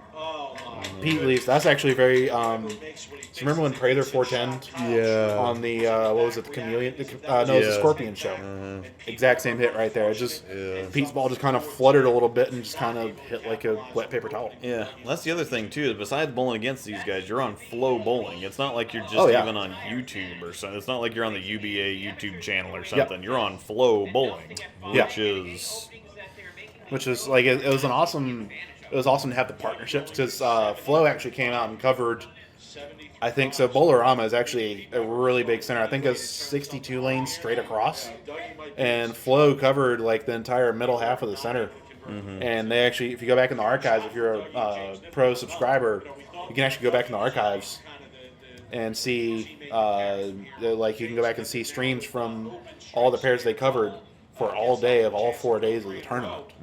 And so that like the fact that they came out and covered this and kind of partnered with UBA was really cool to see. So yeah, my ball reaction is not great. I'm bowling against pros.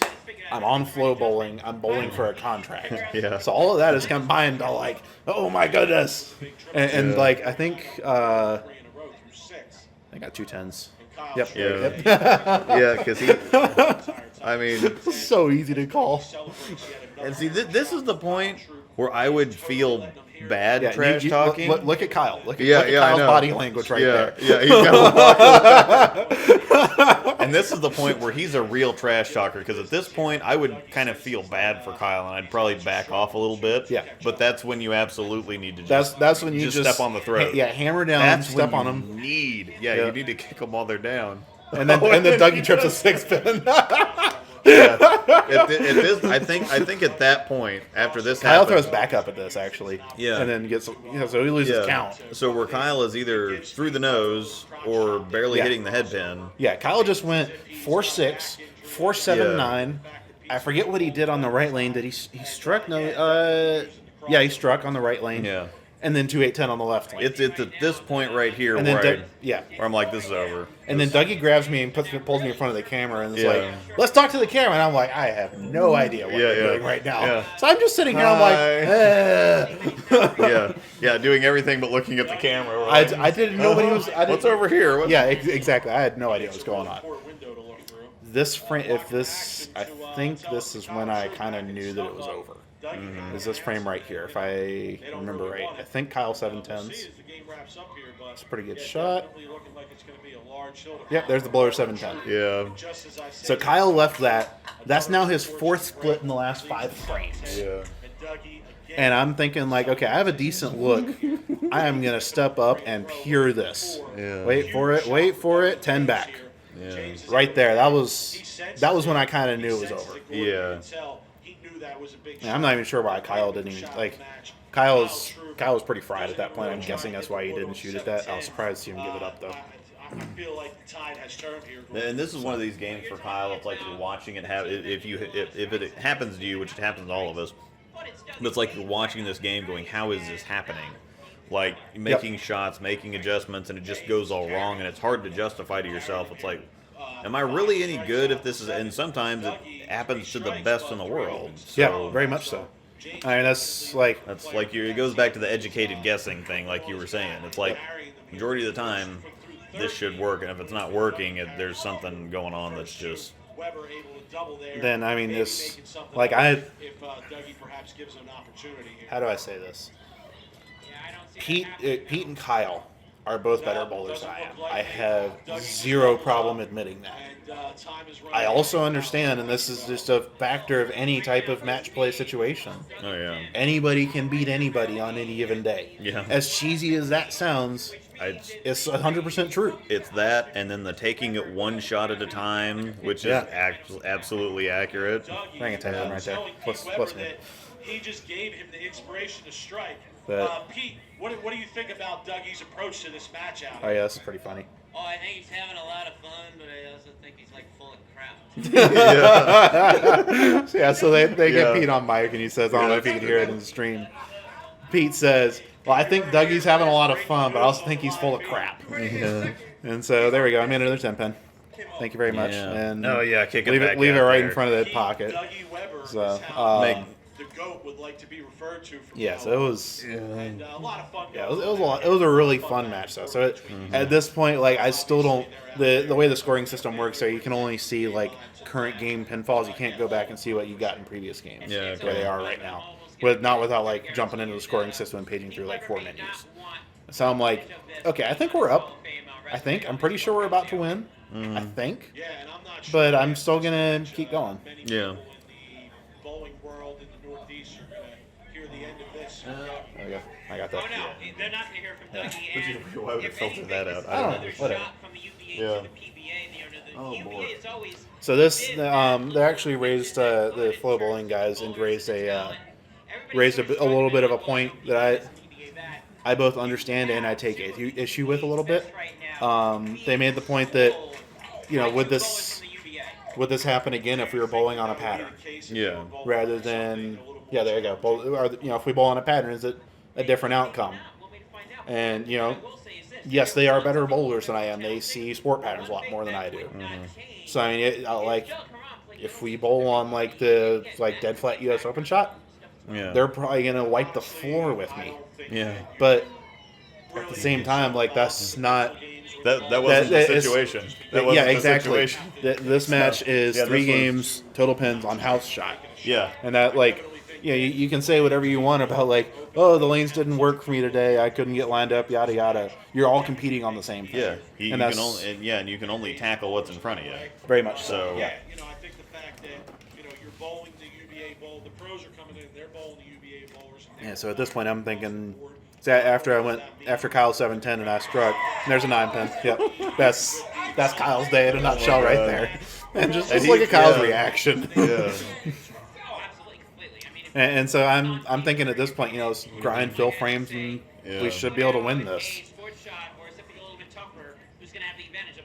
So there we go. Triple tap another 10 pin. So did not miss any more spares. You can't triple tap a double tap. Yeah, you can try. He hasn't seen Dumb and Dumber, by the way. In addition to, he hasn't seen The Birdcage. He also hasn't seen The Big Lebowski. Yeah, dude, I don't watch many movies. Okay, leave me alone. God, well, I'm sorry. even not watching many movies. I mean, Whatever. there's not watching many movies, and somewhat living in a cave somewhere. And Dougieee carried some other ridiculous hit right there. That's just kind of. Oh, and then he jumped on a table. Knocking stuff off the table. He's wowing out here now. He's jumping up on the chairs, wowing. He is ready to celebrate. And some people would find this kind of distasteful, but at the same, I thought it was hilarious. Yeah. Because I enjoy. I don't participate so much in it, but I enjoy the mind games. I like. If it's organic, then it's a lot. It's similar to a certain extent to the Bull Portland crowd. Yeah. And how they, the way they cheer for like the PBA League and playoffs. Yeah. And I think that's great. Yeah, it's organic, and I think that's what a lot of people don't understand. Oh yeah. Is like if it's like the UBA was built on trash talking, and Dougieee is like one of the biggest trash talkers possibly on the planet right now. So like it's all like. His stream of consciousness is flowing. He's not having to try. He's not having to think about it. He is just doing it because that's who he is. And it's the same thing as like think about what major was it that some of the Bull Portland folks went to this year? Oh yeah, it was the US. No, it wasn't the US Open. No, it was the Masters because Butters won it. Yeah. Think about the feel of that versus the feel of the PBA League. Yeah. You had the normal like PBA major crowd. And then you had the like 20 or so Bull Portland folks, and I say this not to roast them at all, because I think what they're doing for the sport is fantastic. But you had those 20 or so Bull Portland folks that were out there, all doing their normal Bull Portland stuff. Yeah. Not in Portland, where the rest of the group wasn't with them. Yeah. And so it didn't feel. It felt a little out of place. It didn't have that same organic feel to it. Yeah, it didn't have the. It felt like they were trying to make it something that it wasn't. In the same way, imagine if Dougieee bowled a PBA event. Oh yeah, this. It's that same thing. Where this is hilarious, and I like the mental side of the, And Dougieee didn't have a beanie for me to wear, so I used Kyle's chamois. Yeah. Dougieee Vision style. He's so mad right now. He's trying hard, but he's so mad. I do have to, I know I've said it before, but I have to give Pete and Kyle a lot of props because they were they embraced the moment. They were they were really classy guys the whole time, and I a lot of respect for them for even just making themselves available to come out and do this. Yeah. It was an awesome opportunity, and Well, say it's cheesy, but to Storm and those guys in the UBA, them putting this together was amazing. Yeah. Well, and Pete's one of those guys that can be really intense when he's on the lanes, and there's something big going on. Yeah. But at the same time, the year that I went to Bull Expo, he was sitting down there at one of the trade shows, and he was just cutting up with everybody and whatever. Pete bowling for money is very different than Pete not bowling for money. Yeah. Is essentially what it comes down to. Or Pete bowling for a paycheck. Let me put it that way. Yeah. Because I've seen Pete bowl before in person at tournaments. I was actually, I think it was one of the stops he won in Burlington, North Carolina, back 15 years ago. I was there for that, and seeing him just going bonkers on the lanes. It's the same guy, but it was a different mindset around that. Yeah. And same with Troup. It was kind of funny what Gordon or whatever said about, does Storm rethink who they send next year? It's they sent Pete Weber and Kyle Troup. They sent one of the probably top 5 bowlers of all time. Who else are they gonna send? Yeah, they sent Pete Weber and someone who I'm essentially regarding as I'm assuming Kyle Troup is going to be in the Hall of Fame. Yeah. He's good enough that the only way he doesn't make it is if he literally breaks both arms and can't bowl anymore. Yeah. That's pretty much how I see, because he's got 4 titles? Yeah, like that? Yeah, he's got a handful of titles already, and I think as far as age goes, Belmo's ahead of him by a handful of years, and EJ Tackett's about the same age. Kyle's about my age, I think. I just turned 29. Yeah, but he looked pretty rough for 26, though. Yeah, there is that. Yeah, but. So that's fine. We're pretty much done with the match at this point. Yeah. It's still kind of sinking in a little bit that it just happened, but it was a really cool opportunity. A lot of fun to bowl with them. Yeah. And here I am. Cool. Yeah. So the final scores. I think I got the scoreboard written down right here. I shot 621, which beat Kyle head to head. Kyle shot 580. Dougieee shot 664, which beat Pete head-to-head, who shot 625. Doubles, Dougieee and I shot 1285 to Pete and Kyle's 12:05. So Dougie and I both beat our men heads up by like 40, and we won the match by 80. So, and there I was trying to give Dougie a fist bump. Yeah. He was playing to the crowd. He was in the moment. Yeah, Yeah. he was busy. Very much so. Yeah. So, all right. So yeah, there you have it. Absolutely. That's the story of how I beat Pete Weber and Kyle Troup.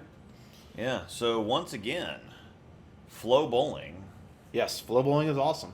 Yeah, if you go, they gave us special permission because it is FloBowling Pro membership that was required to watch that. And you can see down here all the pro stuff. We watched the Illinois Open Step Ladder. We watched the Watched the bear step ladder earlier. Yeah. So we watched all the summer swing stuff, which was exclusively on FloBowling here. Yeah. They got a bunch of just great stuff, and then the Simonson Leave It Behind, the special feature. Yep. September 4th at 12 Eastern. So that's going to be pretty interesting to watch. And then they have some other Got a couple other regular events stuff coming here. up. Yeah. But they have a bunch of, they archive everything too. So Yep. they have a bunch of other, they have news stuff. They have little bits on that. They have little interviews with bowlers talking Yeah. about various things.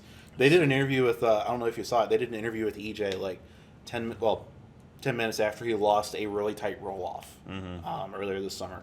And, you know, they did a good job of, like, being able to capture, like, that emotion that you feel. And that's something that I have to give huge props to Flo for, is they've done an amazing job of not just covering what happens on the lanes, but, you know, with stuff like the Simonson special is debuting next week.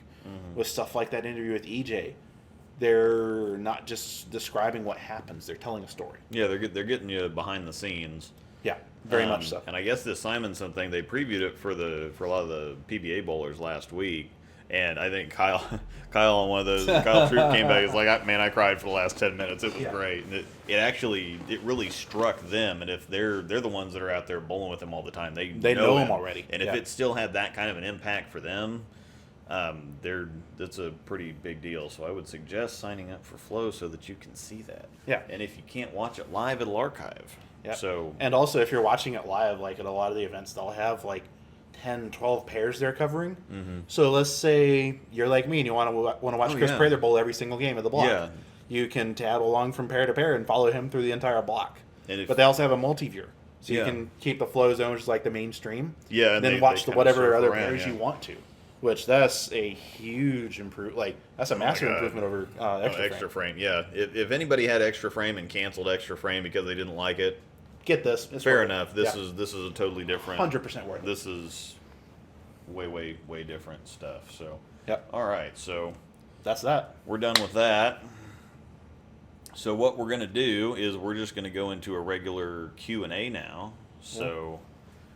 Whatever questions y'all got, Yeah. fire away and we'll try to answer them as best as we can. Yep. Also, it's so weird looking at myself on like a 5-second delay on that computer screen. Yeah. I try not to pay too much attention to that. I watched the, hey, now I like those movies. Yeah, exactly. Let's see. Idol Pro versus the Idol, your thoughts. Idol, they're familiar. I don't want to say they shape similar, but they're familiar. But the Idol Pro is much more length and much more boom. Yeah, I do. The way I describe the Idol Pro, and you might agree with this, it's as strong as a Phase 2, but it shapes like a Hustle Link.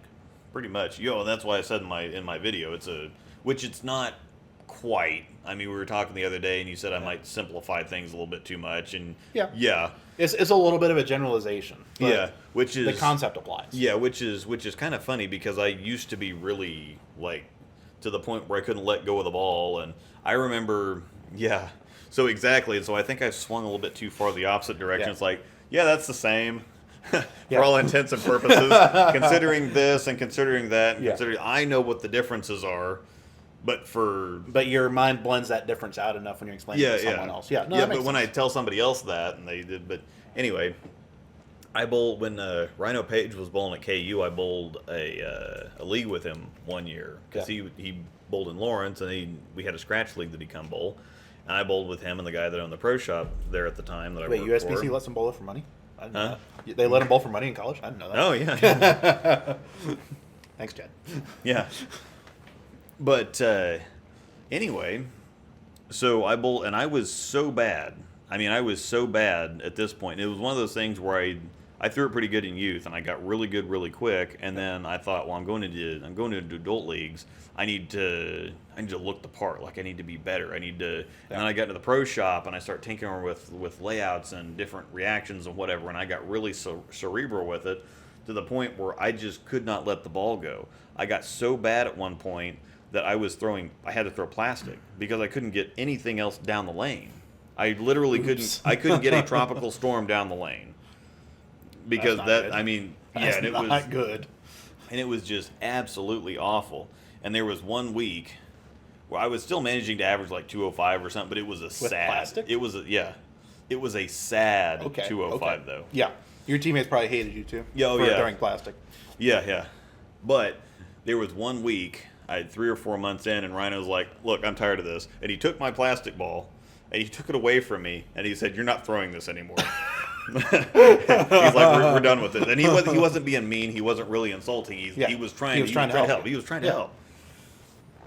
Also, that would have helped our team out a little bit if I could have averaged higher than 205. Yeah. Well, also not. He was plastic. averaging 235, so he was carrying the both of us. Yeah. But no, that's definitely something I've thought about as well. Is like getting really technical stuff versus oversimplifying. Like there is a middle ground there. Yeah. And that's with everything in bowling, not just with ball reactions. Is like it's a lot of it is kind of feel in the moment, and there's not a formula for a lot of that stuff. So yeah, I guess to get back to the question, yes, idle versus idle pro. The idle pro is definitely cleaner, and like you said, it booms a lot more. It's much more of a continuous arc on the back end. Yeah. But it also one of the few things I actually really liked about my original idle. Full disclosure, I hated that ball. Yeah. But one of the few things I did like was it was really, really, really consistent. Uh-huh. And the idle pro has that same type of feeling for me. And if it doesn't, that means I'm throwing the wrong ball and I need to switch. So it's very good at communicating. All right, so we have a normal question. Boy. Luke and James are driving to the Panda Fest when a tire blows out on their RV. They don't have a spare tire, but James suggests Luke use a ball from his bag in place of a tire. What ball does Luke use? Do you want me to take this or you want to? I think we know exactly where we're going here, right? I think, well, you know what I'm going to say. But Promotion. Well, I was going to say the MVP. If well. we're going to go from anything you have, MVP. Yeah. Okay. If we're going to go from the 6 you've been carrying this weekend, promotion. I don't know. It's really round. I mean, so it would. Well, all bowling balls are round. Yeah, that's just the roundest. No, it is a. I will give it credit. It's a very, very round, consistent shape. Now, if we needed some big traction, probably go for the IQ Emerald. If we got stuck and we had a tire blowout and we were like getting stuck and we needed something to just Your chug Emerald and is more of a run. snow tire than a Halo. Yeah. I don't understand. Well, and then going back to the MVP thing, the new thing for Roto, they have the HP5 line, and the MVP. They typoed it's the HP5, not HP2. Yeah. The MVP is the first ball in the new HP5 line. Grief, that ball hooks. Yeah. So yeah, I drilled mine. It was like, what did I do? I drilled it yesterday. Yeah. What layout? It was 60 by 4.5 by 30, I think is what I put on. Yeah. Does that sound right? Yeah. Yeah, that thing. It makes my. Imagine you gave speed and LSD to an astrophysics at the same time. Yeah. That's the MVP. I don't understand it. Yeah. Like it feels like a better Sonic. Yeah. Yeah. But it's cheaper. Well, see that's what and it looks like a Daredevil Danger. That's what I told Hank in the Discord. I'm like, it's Sonic-y. Yeah. It's Sonic-y, and it's Sonic-y, but it's throwable. Yeah, and it's one of the strongest pearl balls I've ever in terms of everything, not just pearl? I thought it was a hybrid. Yeah, whatever. Well, yeah, it's strongest shiny balls. There that's what I meant. Yeah. But and even like when we were bowling today at Gage, and you took your Astro out, and you said, well, it's stronger, but it's softer down stronger lane. and smoother. Yeah, stronger and smoother. And so, but then I can move 5 left of the it's Astro. it's an overall strength thing, which traction and back end finish, which is why I say the Halo Vision's the strongest ball I've ever thrown. Technically, the Halo and the Sherlock are stronger, it's just the aggregate total of having the traction with the vision and then the back end Traction motion. plus pop. Yeah. Similar to the physics in that regard a little bit. Yeah. Of how the physics, it's got a pretty solid amount of traction, but it also pops down Yeah. a ton. So. Yeah. So So do we want to pick one from my bag too? yeah, sure. Okay. So do we want to play the same bag of what I've got with me? Yeah. So I've got Phase 2 Idol Pro, Astrophysics, IQ Tour Solid, IQ Tour Emerald, the MVP, and a plastic ball. So I don't know. What do you think we should use for a spare tire from that? I mean, the plastic ball, obviously, because if it I like making 10 pins. If it I have not missed a 10 pin this weekend. if it gets out of the, I mean, you still have 5 other usable balls if you you remain with 5 usable balls instead of 4 usable balls and a spare ball. I've got 7 with me, so I would give up one. I've still got 6. I mean, we could have we could have also watched the team set from nationals and watch me flag 10 Mine pin. or yours? Huh? Mine or yours? I flagged a crap load of 10 pins. Oh, okay. So Hashtag Prime spare ball. yeah, we could. Actually, I was using the promotion. I was just flat flagging them. Yeah. I will say, in spite of all the ribbing I've given you, Yeah. like your spare release is actually pretty good.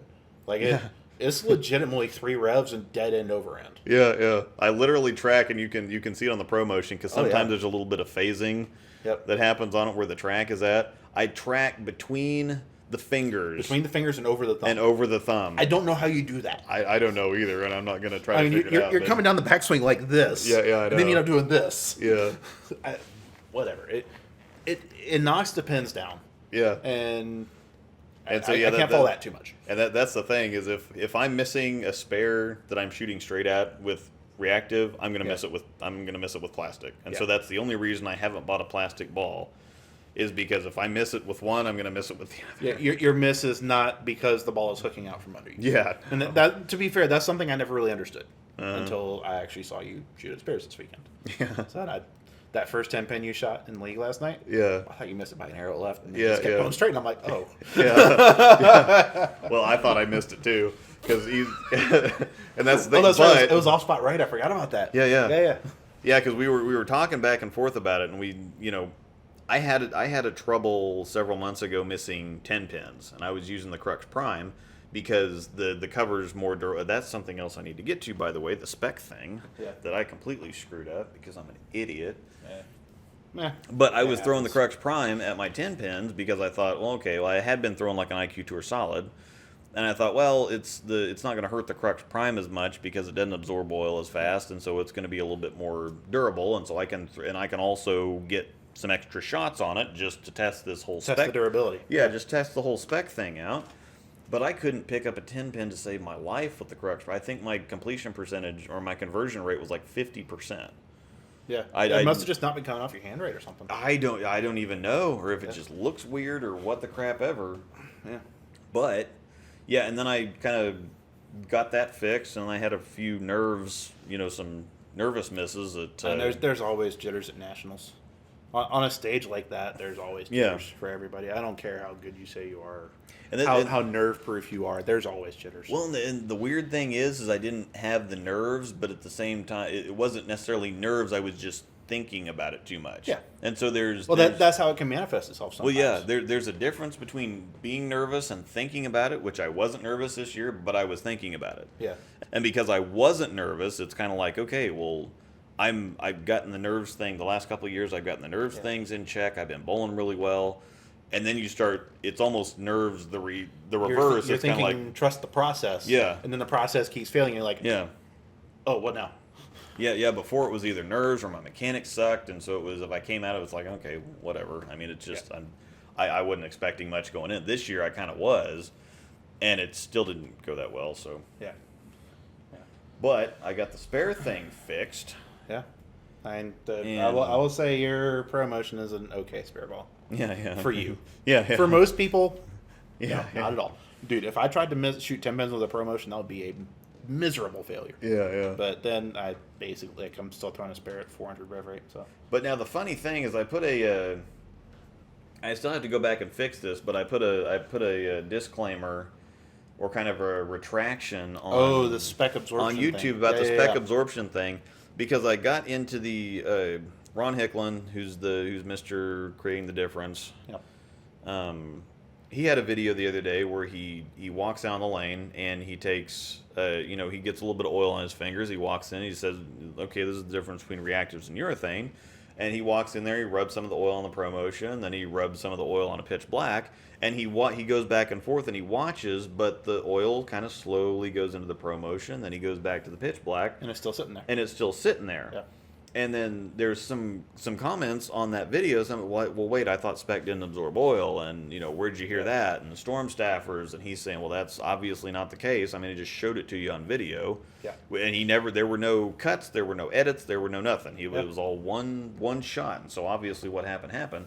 But I got into my ProMotion video, and I made a comment. I said, well, the spec cover doesn't absorb oil, so it's got great longevity and whatever else. And I don't know how this happened, but once this kind of got back around to me and I got it fixed, I was going to go back, and I'm still going to go back as soon as I get a minute, but I'm going to go back and amend my ProMotion review and re-release it to say that that what I said here, I'm just going to change it and say, well, it absorbs oil at a slower rate, whatever, blah blah blah. Didn't you get that right in the Crux Prime video? And that's the funny thing is I got it right in the Crux Prime, because I went back to, I was going to amend that one too, because I thought, okay, well, it does absorb oil. I don't know how I got this idea in my head. Yeah.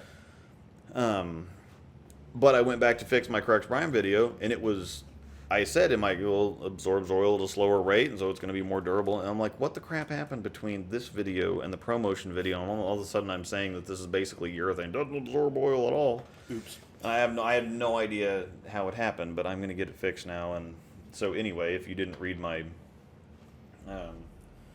if you didn't read what I wrote in the community tab on YouTube, the ProMotion does in fact absorb oil. Yep. It absorbs it slower. And it does lane, that cover does lane shine a little And bit. it does lane shine. And I saw that when I was throwing my Crux Prime as well. Yeah. Oh, yeah. And it wasn't as accelerated. It wasn't as bad as like a phase 2. So it's still going to need regular maintenance, and I've said before, I also said in the ProMotion video, well, I haven't done anything with my Crux Prime, but use a chamois on it. If I take it back to 2000, it's as good as new. Yep. And that's not to say, well, you don't have to maintain your equipment. They need zero maintenance, because You still want to take care of it. Hicklin also did a video where he was cleaning off a Crux Prime. He says this is what you want to do, regular maintenance, and somebody else chimed in there, I think, too, and said, well, I thought this cover didn't need maintenance. Well, it doesn't need deep maintenance. Yeah, as I'm much.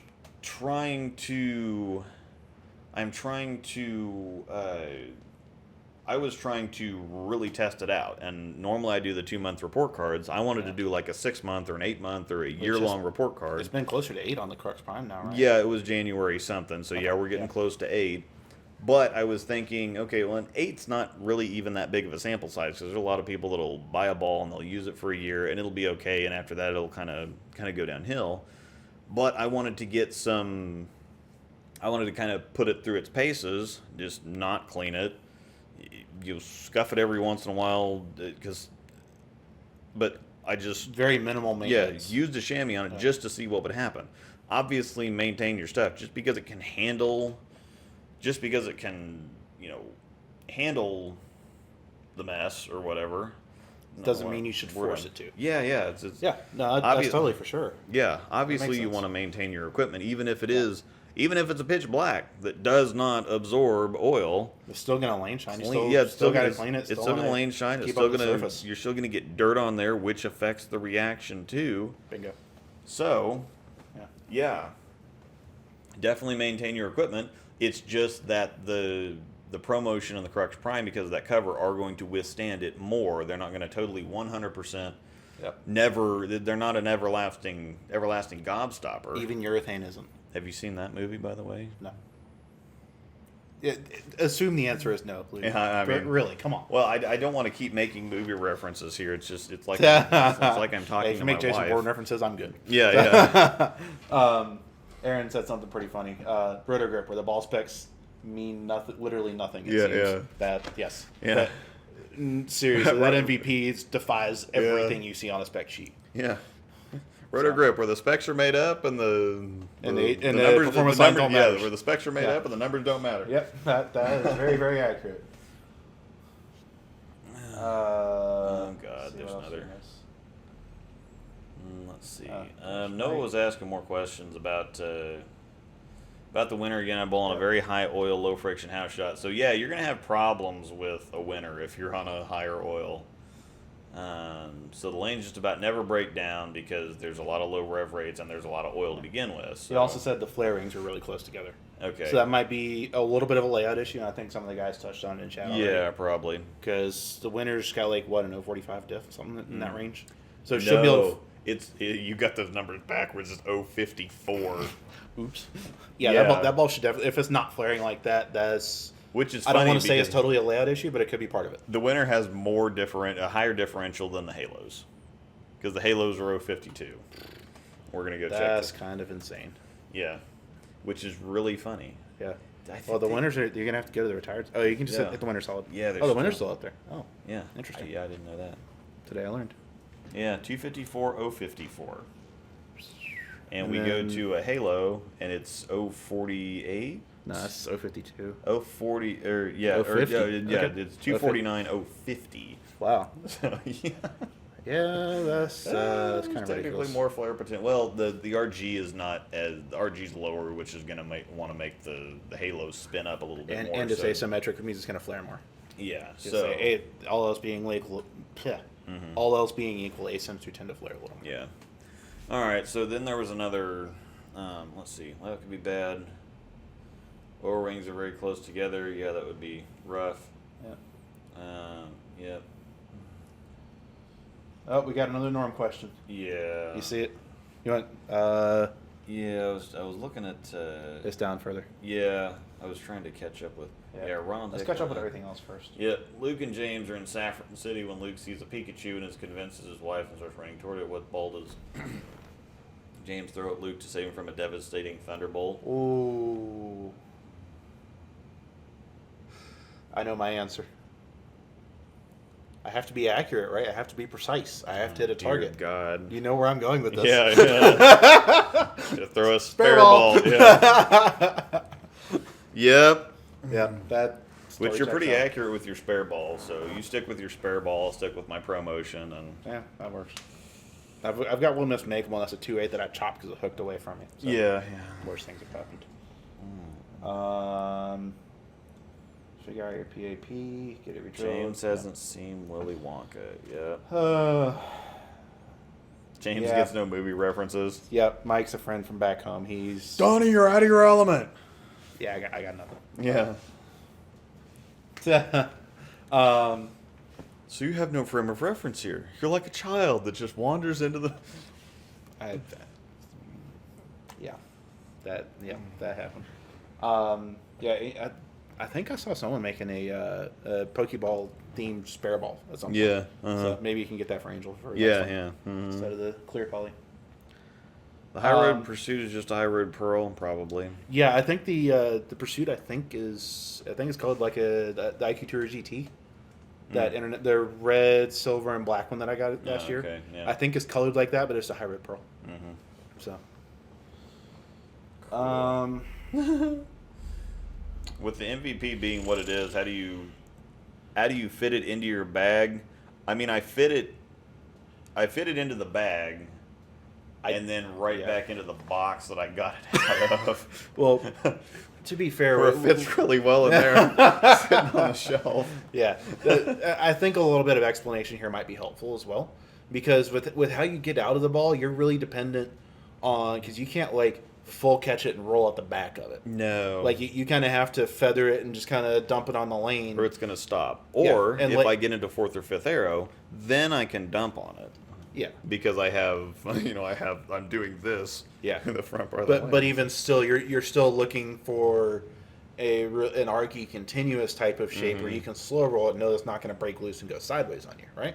Yeah, like That's kind of how you see ball motion. Which means that the MVP is sitting back in the box. It's sitting in a on box the right shelf. there. Yeah. So Yeah, I'm staring at it right now. Yeah. Versus for me, I'm a lot more up the back than you are. Mm-hmm. I have a higher rev rate than you do. Mm-hmm. I definitely have Yeah, more but- ball speed. yeah. I have a lot more ball speed than Uh-huh. you do. I'd say like Yeah. what 3 off the hand it's probably. 3 miles an hour easy. Yeah. Easily, yeah. Mhm. And that's without me gassing it. Well, and, So- I like to be at like 15-ish, 16-ish, and even what At I the was pins or off your hand. off my hand, really. I Yeah, mean, I'm it's- normally like 17 at the deck. Yeah. So yeah, what I was doing when we were bowling earlier, and I moved right with the phase 2 and jumped my speed probably to 17 or something off my hand. I was still throwing it faster than you. And you were gassing. that was really gripping and ripping for me. Yeah. So I guess to answer the question, Aaron, in my bag, I honestly don't see the MVP as being a everyday like makes my core 6 ball travel arsenal. It's not. It's such a niche ball reaction that I don't think I'll be able to throw it that often. But if I'm traveling to a bigger tournament or something, I have the flexibility to take 8 or 9 with me, and I want to make sure that I have something where I can like. When nothing else is making the corner properly, I can just take a big step left, roll it at the spot. I don't care how far left I'm standing, and know it's going to recover. That's the MVP for me. Yeah, like the Halo Pearl for me doesn't make the league bag anymore, but it's one of the first ones in the tournament bag because the tournament, at league, you know what you're getting into.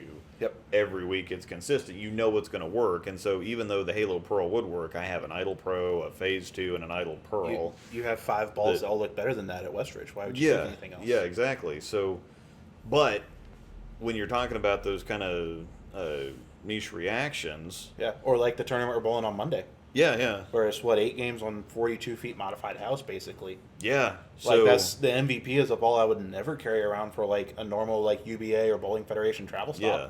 But Game 6 on Monday, when it's dirt in the fronts, I and might you be need landing it on something- 5th arrow and Yeah. chucking And that you ball need and having something fun. Yeah, you need something that's going to wheel. yeah. At the end of the lane, that could work, and that's kind of the Halo Pearl for me. Is it clears the fronts really, really well, and it's pretty decisive on the back end. But so, it's very tumbly too, which Yeah. is not necessarily a great house shot reaction, especially Yeah. for how you see ball motion. Uh-huh. But if you need that like escape the front but still tumble down lane, Yeah. Uh-huh. then something like that or the MVP for me is going to be a great addition in that context. Mm-hmm. Because that's something too is I could also kind of dead hand the MVP a little more and just get it to basically stop in front of the pocket. So it's all situational. Yeah. So do you want to maybe pause and talk about what our actual travel bags are right now? Yeah. That'd be a good thing to go into because Yes. I haven't talked about my my like league bag or my traveling bags yet. So Yeah. this year. So you want to go first? Do you want me to go first? Do you want to alternate? No, why don't you can go first. Okay. So mine's a little bit in flux at the moment. Mostly static. I've come across what I feel like is a pretty good way of kind of compartmentalizing an arsenal to kind of look at different slots, different shapes that I want to carry around with me, and then just figuring out what to put in those slots. So those are the kind of the general generic slots are a sanded asymmetric, a shiny asymmetric. 3 symmetrics are going to produce more of an arc type reaction. One's going to hook earlier, one's going to be kind of middle length, and one's going to be a little longer. And then make fun of me all you want, a spare ball. Yeah. So in this right now for me, those 5, and I have a lot of trust in all of these right now.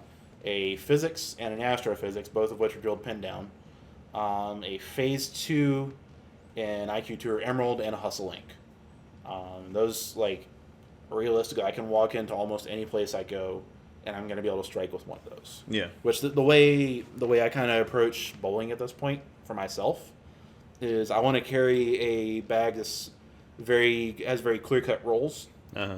It's not like I don't want to get trapped between saying, oh, should I throw this ball or this other ball that's super similar to it? Uh-huh. Because I've gotten trapped to that in the past, and then I have no clue what I'm doing. Yeah. So I'm trying to build towards very clear cut, decisive rolls, and then figuring out how to blend those differences with other things in my bag, Yeah. with other tricks, whether it be speed, rotation, moving around on the lane. So those 6 are pretty much always with me. The Idle Pro It's kind of in between the Phase 2 and the IQ Emerald for me, while also kind of covering a little more ground than either of those by themselves in terms of like window of usability. So that's kind of in there as a wild card slot that goes everywhere with me though. Yeah. So that's my bag right now. Physics, Astro, Phase 2, IQ Tour Solid, IQ Tour Pearl, the Link and a spare ball. Yeah. So if I pretty much carry those around, I know what they all do. I know how they all relate. Trust them all. Yeah. So that's a big thing, honestly. Trusting your equipment. Oh yeah. Like if you don't know what a ball's going to do, you're like, oh, is it going to go another 5 feet this shot? Yeah. Before it hooks, and that's not a fun feeling to have. Mm-hmm. So that's where I am right now. So Yeah, we got questions about this stuff? Or? Yeah, Let's catch up on questions, and we can catch up on yours. Yeah. Yeah, I think the Idle Pro and Hustling might be all I need for leagues this year. Yeah, I mean that's actually all I really need, because I keep taking like the 2 IQs and well, your Emerald is a mutant. So yeah, it's just I don't understand that ball for you. I take that, and then if I realistically just needed to take 3 balls to league, I only need 3 balls for league. It'd be a Idle Pro, Phase 2, and the Idle Pearl. I really don't need the promotion for league. I take it more for a spare ball. But I would rather throw that at my spares than put any more wear and tear on my other stuff. Yeah. Oh, you could get by easily with throwing an Idle Pro or a Phase 2 at the spare anyways. Yeah, and that's actually when I'm throwing the promotion, I'll throw something else. I never throw the same ball that I'm throwing for strikes at spares. Okay. Which whatever, because it just, I don't have to wait for the ball to come back and then wipe it off. I can just pick up my spare ball. I still do wipe the spare ball off, but I can pick it up and have it wiped off and ready to go by the time the rack's up. I don't even wipe my spare ball off. So. Yeah, it's just a hashtag plastic. It's just a habit, force a habit or That's whatever. Fair. Yeah. No, it is good to have a pre-shot routine. Yeah. And stick to it. So. Let's see. What else we got here? Yeah, he's Aaron A's taking care of Noah here. Okay, so Aaron is the new James, is what I'm getting at. Yeah. So you've been promoted. Yeah. Getting ready for my first season bowling collegiately. Is getting a Halo Pearl or any other Pearl ASIM a good idea, being on sport shots all the time? That's tough. I think the astrophysics would probably be a better, if you're going for a shiny / Pearl ASIM. The astrophysics takes really well to surface too. Yeah, and that's the other thing. Now the Halo Pearl, that E-Trax cover, really likes surface too. Like the Hypercell Fused really likes it. That the is Halo, true. The Halo Vision looks really good. Sanded. Yeah, well, it is sanded, so it makes sense. The only concern I would have with a Halo Pearl in a collegiate context where you're trying to you're essentially built, because collegiately I know a lot of times you're in a ball limit. Yeah. So you're trying to build a really good generalist That's the arsenal. one I'd leave out. It depends on the context. If you have rev rate, then I could see maybe adding a Astro, and then you just kind of feel it in practice. If you need it to pick up more, you need that fresh kick look, then touch it with a 2000 pad and off you go. But that, in a collegiate, it depends on the rest of your arsenal, I think. Knowing the rest of your bag, knowing speed and rev rate would all help. Is it something that might be a fringe ball? Yeah, for sure. Is it something that'll murder house? Yeah. Is it something you need in a collegiate bag? Maybe not.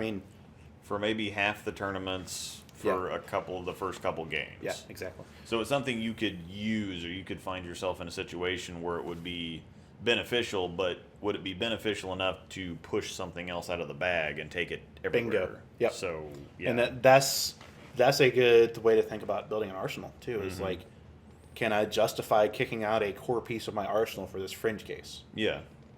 And it's kind of balancing those. And there's never one solid answer for that stuff a lot of times. No. Okay, so if you were to play straight up and tip in, which ball would you both pick, Promotion or IQ Emerald? If I had a more normal IQ Emerald, I'd probably go IQ Emerald. Yeah. If your Emerald did what mine did, you'd pick that in a heartbeat. But I've been fairly effective with the Promotion before, but it's not really a house shot ball. It's really not. It looks a lot better on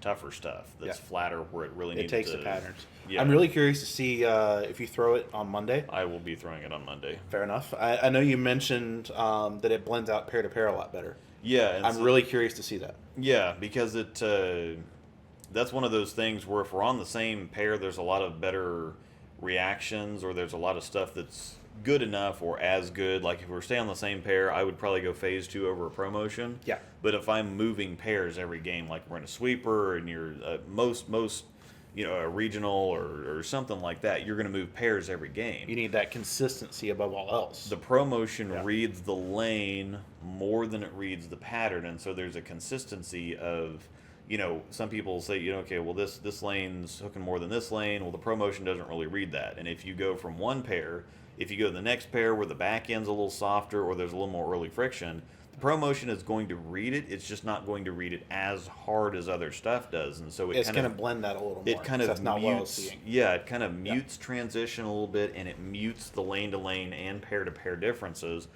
And so that's one of those things where the last tournament that I went to at the same house that we're going to, I used it for the first 4 or 5 games, and then it started, my angles started getting away from me a little bit. I had to give it a little bit too much at the bottom, and so I thought, okay, well, I'm going to go to my phase 2. Well, all of a sudden, you think of going to phase 2 as something to, okay, they're tight down lane, I want something consistent that I'm going to be able to get to the pocket. The phase 2 is actually harder to get to the pocket than the promotion was. And the promotion was just kind of walking down in it. I was leaving a couple flat 10 phase pins. was probably seeing a lot of that early friction you were missing with the promotion. The phase was seeing a bunch of stuff on the lane that the promotion just wasn't seeing. And so even though the promotion wasn't the best look, it was still the best look I had. Yeah. And that consistency, especially in a longer format block, can be huge. Yeah. Because it's a little more of a mid-length race to a marathon feel as opposed to a 3-game sprint. Yeah. Is you're almost playing to minimize your bad games to a certain extent, especially on harder stuff. And the scoring pace for that tournament was really low. It was on Alcatraz, which is 2.1 to 1. It's 38 feet. Yeah. There's 3 foot of difference between the end of the start of the reversal oil at 36 feet or whatever, 35 feet, and then the end of the forward buff goes 38 feet and then dead sideways. Yeah, pretty much. Yeah.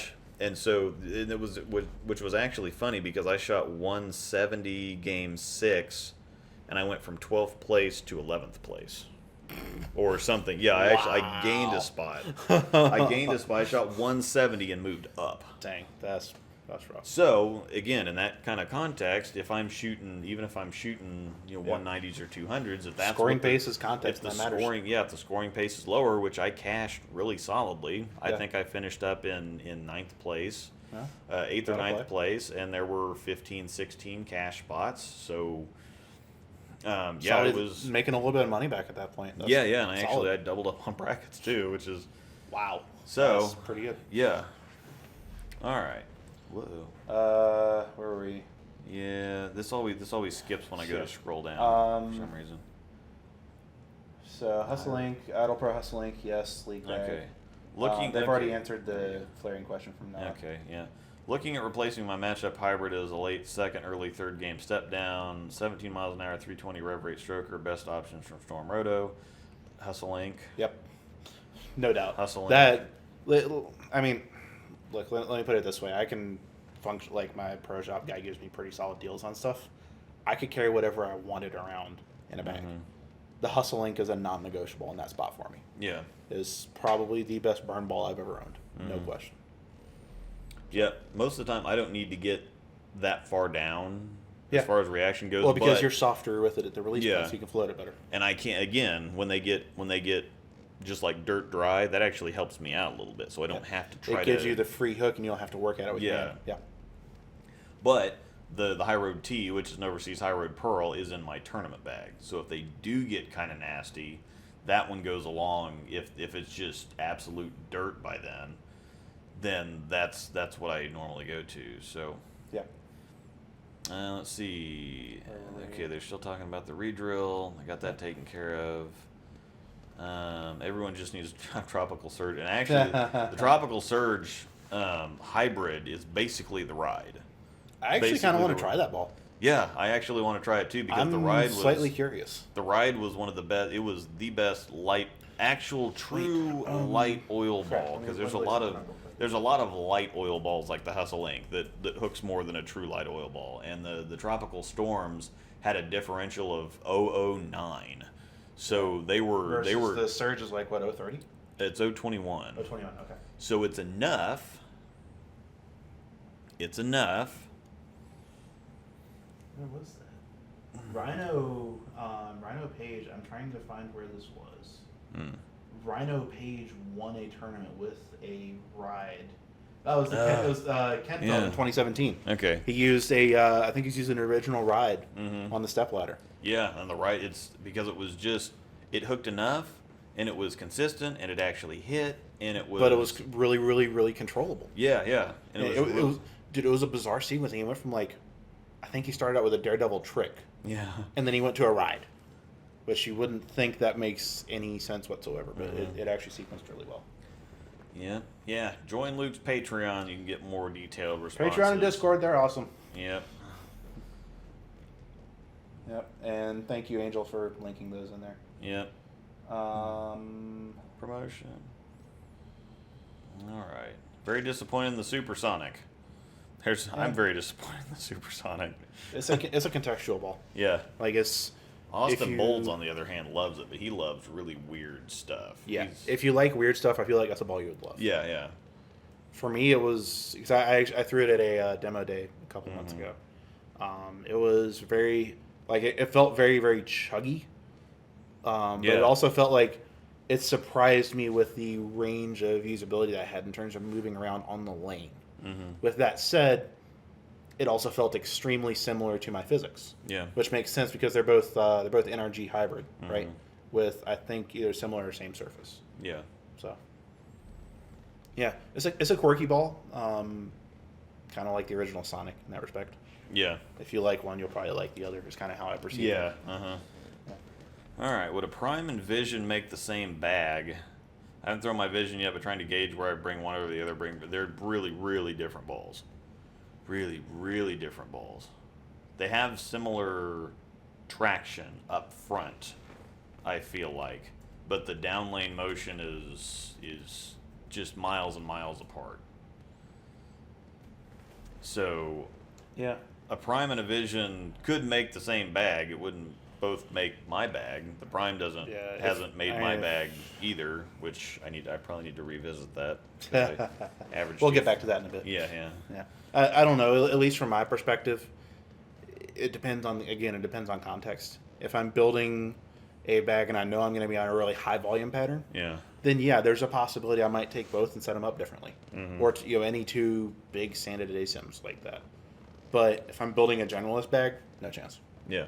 So again, context matters. Yeah. All right. So for my bag, what I'm carrying around right now, and it's actually going to change, I think.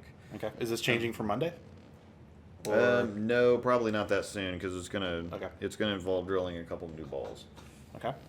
Let's talk about what you got first, and then changes. So what I got first is the Phase 2, the Idle Pro, the Idle Pearl. Those are the first three in the bag. Yes, and yes. Period. All three of those look amazing for you. So yeah. And then after that, the IQ Tour, the IQ Emerald, and the ProMotion. Yep. The ProMotion is one that, if nothing else is working, it will get me to the pocket because it just blends everything out so well that if I'm in trouble, I know that I can go to that and it will stop the bleeding if nothing else. It's a bailout ball. Yeah. And the IQ Emerald, if it's more of it's very circumstantial reaction for me because it's really weird at how heavy and early it rolls for being an IQ Emerald. I've had it work really well in a couple different places. I don't understand why that ball does what it does. Yeah. It hooks 5 feet sooner than mine. Yeah. And goes dead straight for the last 10 feet. Yeah. Dude, your Emerald is the MVP for me. Yeah. It pretty much is. It's weird. It's really weird. Yeah. And I've also got the IQ Tour, which controls things, and it's ProMotion-y, but it's a twist. It's a ProMotion, but it's a little cleaner, and it has a little more potential to be a little more snappy feeling down there. Yeah. Mm-hmm. Which I think it's a nice compliment to that kind of rounded off shape you get from the ProMotion. Yeah. At least for seeing how it shapes for you. Mm-hmm. So, and in my tournament bag, the other 3 that I take when I go to tournaments, I've got the Halo Pearl, the Idol, and the High Road T, which is which is literally a mixed bag. Yeah. Because the Halo Pearl is something, if I need to clear the fronts and get some wheels down lane and really bend it, like if I need to get deep and send something straight right and know that it's going to get through the early friction, but then move, dig in and go left. It's so clean through the fronts that I can control the back end with what I do with my hand. If I need to hit it a little bit more, it's the one that will allow me to hit it more while it still gets down. It's like a hustling type thought process. Anyway. Except in a bigger core that'll shape properly for you with how you get out of it. Yeah. Yep. That makes sense.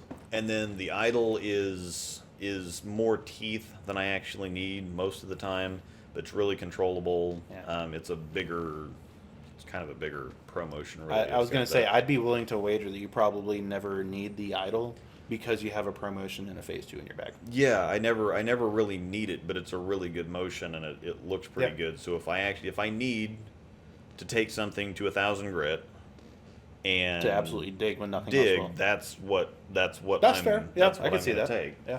And then the High Road T is if things are just so crazy that nothing else will get down the lane. Yeah. If that doesn't get down the lane, then I'm just not going to do well. Yeah. So,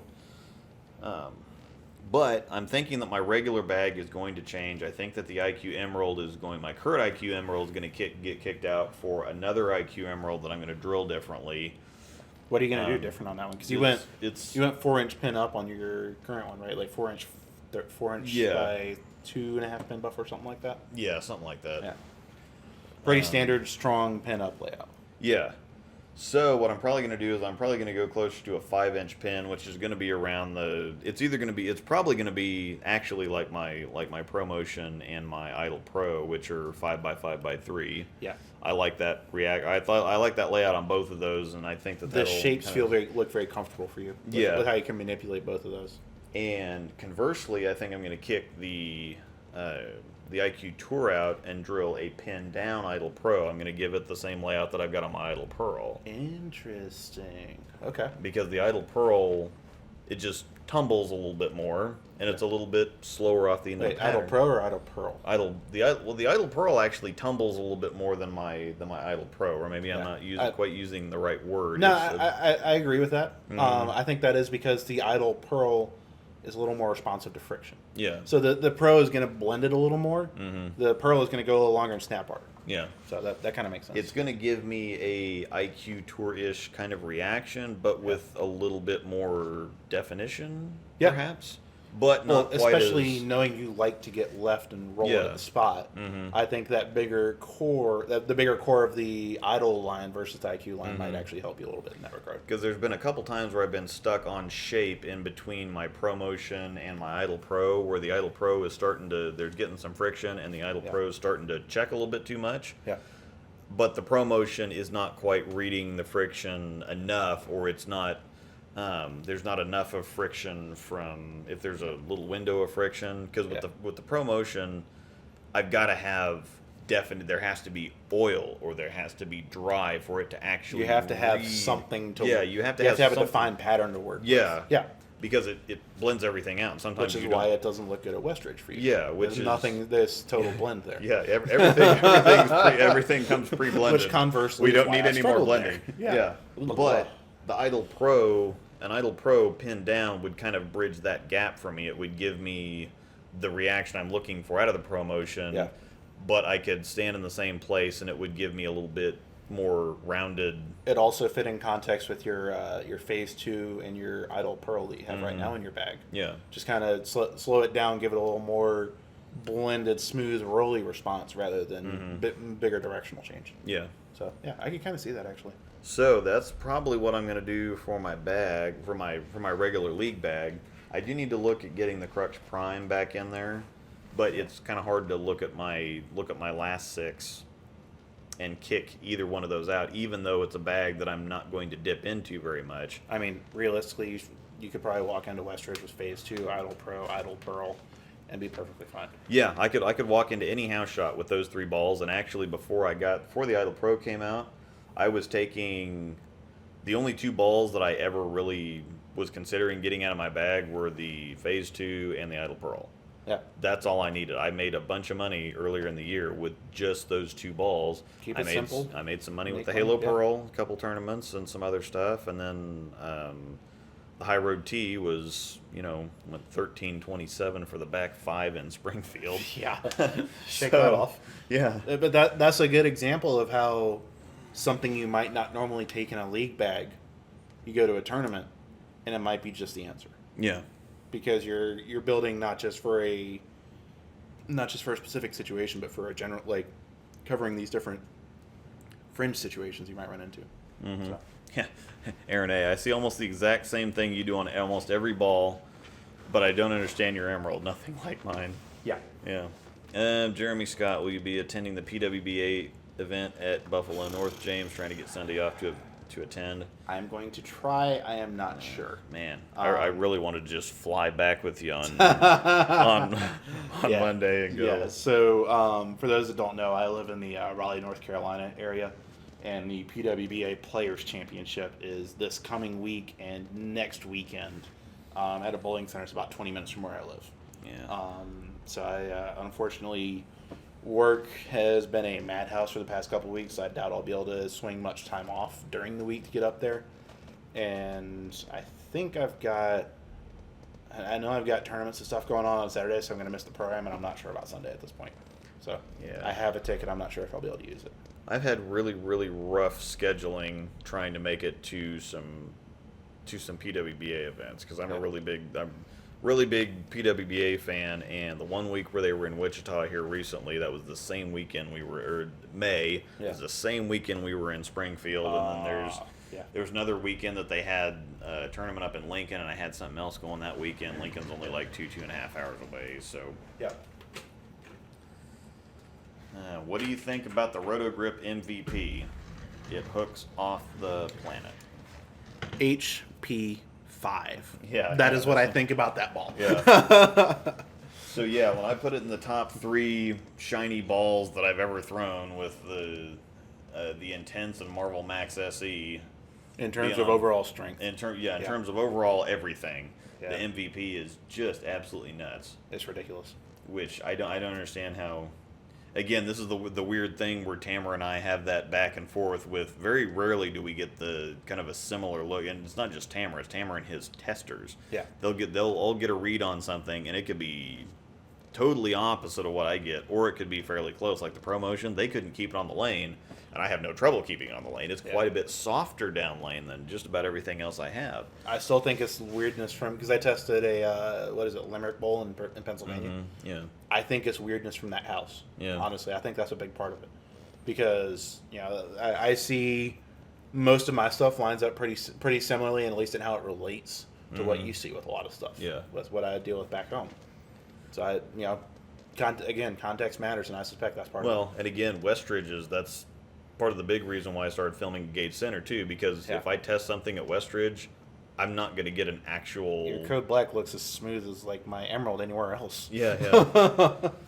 But Think yeah, back it's to your just, review of that ball. yeah, I'm not going to get an actual. I'm not going to get an actual read on a ball if I just throw it at Westridge and do the review at Westridge. I have to go over to Gage Center and check it out to see what it actually is going to do. And it's even more than just the pattern. Because I know we were talking about topography at Westridge too. Yeah, How everything's kind of bold, so it's like you don't necessarily have a ton of hold. Mm-hmm. You just fling it right Yeah. and roll it, and it's going to come back. It's like it'll float right back down the hill. it's literally bumper bowling. Yeah. And like I've never seen a house more perfectly tailored for a bowler than you in that building. Yeah. Meanwhile, I'm struggling to shoot 660. Yeah, yeah. Hi. And I had a really, really rough night. I didn't feel like I threw it very well, and plus I self-sabotaged a couple times and still shot 675, and it was a rough night. And there was a couple times like I was getting into the third game, I was pulling out a couple balls just to kind of show you what they were doing, and which I wouldn't go to the IQ Emerald. I wouldn't throw the IQ Tour in that building. There's just no reason to, especially with what mine do. Yeah, I would have just gone straight for the phase 2, which I agree 100%. But I still shot 675. Yeah, and that's with what you had 279 going, and you split in the 10th, game 1. Yeah. And then you had 260 something going, game 2, and you split in the 9th. Again, yeah. So it just yeah. That left lane didn't like you very much. No, but all right, Ryan, preview the Monday tournament for you both. I don't think there's much to preview, unfortunately, because it's basically a house shot, which Yeah. is a little bit disappointing. It's because on what is it? I think it's the Kegel Chromium pattern. yeah, Chromium 6742. Yeah, I'm pretty sure, Let me pull up the pattern and chart real it's quick. basically a house shot. Yeah, it's like a 6.7 to 1 or something. Yeah, like which that. is still going to be really interesting at Olathe East for 8 games. That's Yeah. that's the interesting part. I'm expecting that to be hooking a ton. Yeah, by the time we get to Game 6, it's going to get really interesting and Yeah. trying to hold on to what we got going. One thing I will say, I'm looking at the pattern chart right now, is dead flat from 12 to 12. Yeah, So there will not be much, like, Yeah. I'm expecting the metagame will be have to throw it at the spot early on, Mhm. and then it'll develop from there. yeah, But it'll be interesting to see how yeah, that pans out. yeah. About Game But- 2, a couple frames into Game 2, it'll blend. The middles will Yeah. settle down a little But, bit. so the pattern's 42 feet long, 25.5 mils, so a pretty good amount of volume, and Mhm. 6.7 to 1 ratio. And it looks like the forward oil goes out to 31 Yeah, feet so or there's so. a lot of So buff. it's 31 to 40, so yeah, it's 11, 12 feet There's above. tons so of buff, so it's going to blend it so much, it's so gonna be easy blended into off the the pattern. Yeah, So I'm probably going to touch my Astro with a little bit of surface yeah. going in for that. Yeah, Ryan. And what did we shoot? Actually, hey, bring him a watermelon. The watermelon stripe. Yeah, bring him one of these. Can The I- body armors. That Yeah. works too, yeah. Well, as I say, I know he liked fruit punch, so I grabbed the fruit punch one. Oh. Do you Well, want yeah, to try that one? yeah, because I told him it tasted like a cherry Jolly Rancher. Okay. Do you So, want another something? yeah, bring me one of the Gatorades. Actually, Which one do you want? it doesn't matter. There you go. I'm not big on fruit punch. Yeah, So. he won't. That's the one he wants. Yeah. I tried. Yeah. Yeah. No, Yeah. that's why I figured that pack was perfect when you Yeah. said like red. I'm like, oh sweet, you picked red. Yeah. Yeah. Yeah, so Ryan's like, oh, sure, take James to the house shot tournament. Exactly. I was fully because prepared for it to be on a pattern. I'd have to order a pitch black. the tournament. Oh, I forgot I drilled a pitch black. Ooh. Yeah, it's over there in the Is it box. okay. Yeah, it's actually over there in the box, and Yeah. one of the guys. You're gonna throw it game 1 on Monday, right? Yeah, I actually need to remember to take that. Okay. I shouldn't. What- because what, It's are a you- house shot, so. So 2 questions. Number 1, what layout did you put on it? I think I went 5x5x3. Okay. I think. Number 2, are you gonna do a another review video? Like, I here's what I want to see.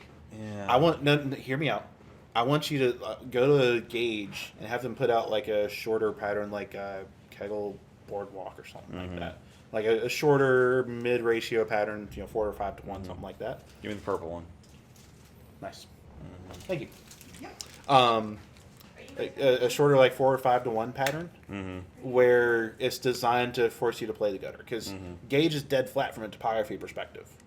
So it's gonna pattern characteristics are gonna shine through a little more there. So I'd be willing to wager that in a situation like that, you would actually be able to figure out a way to get a Yeah. playable look out of urethane. I think I really would. And with the tournaments that we've been going to that have been so tough recently, I have to learn it. I Yeah. have to.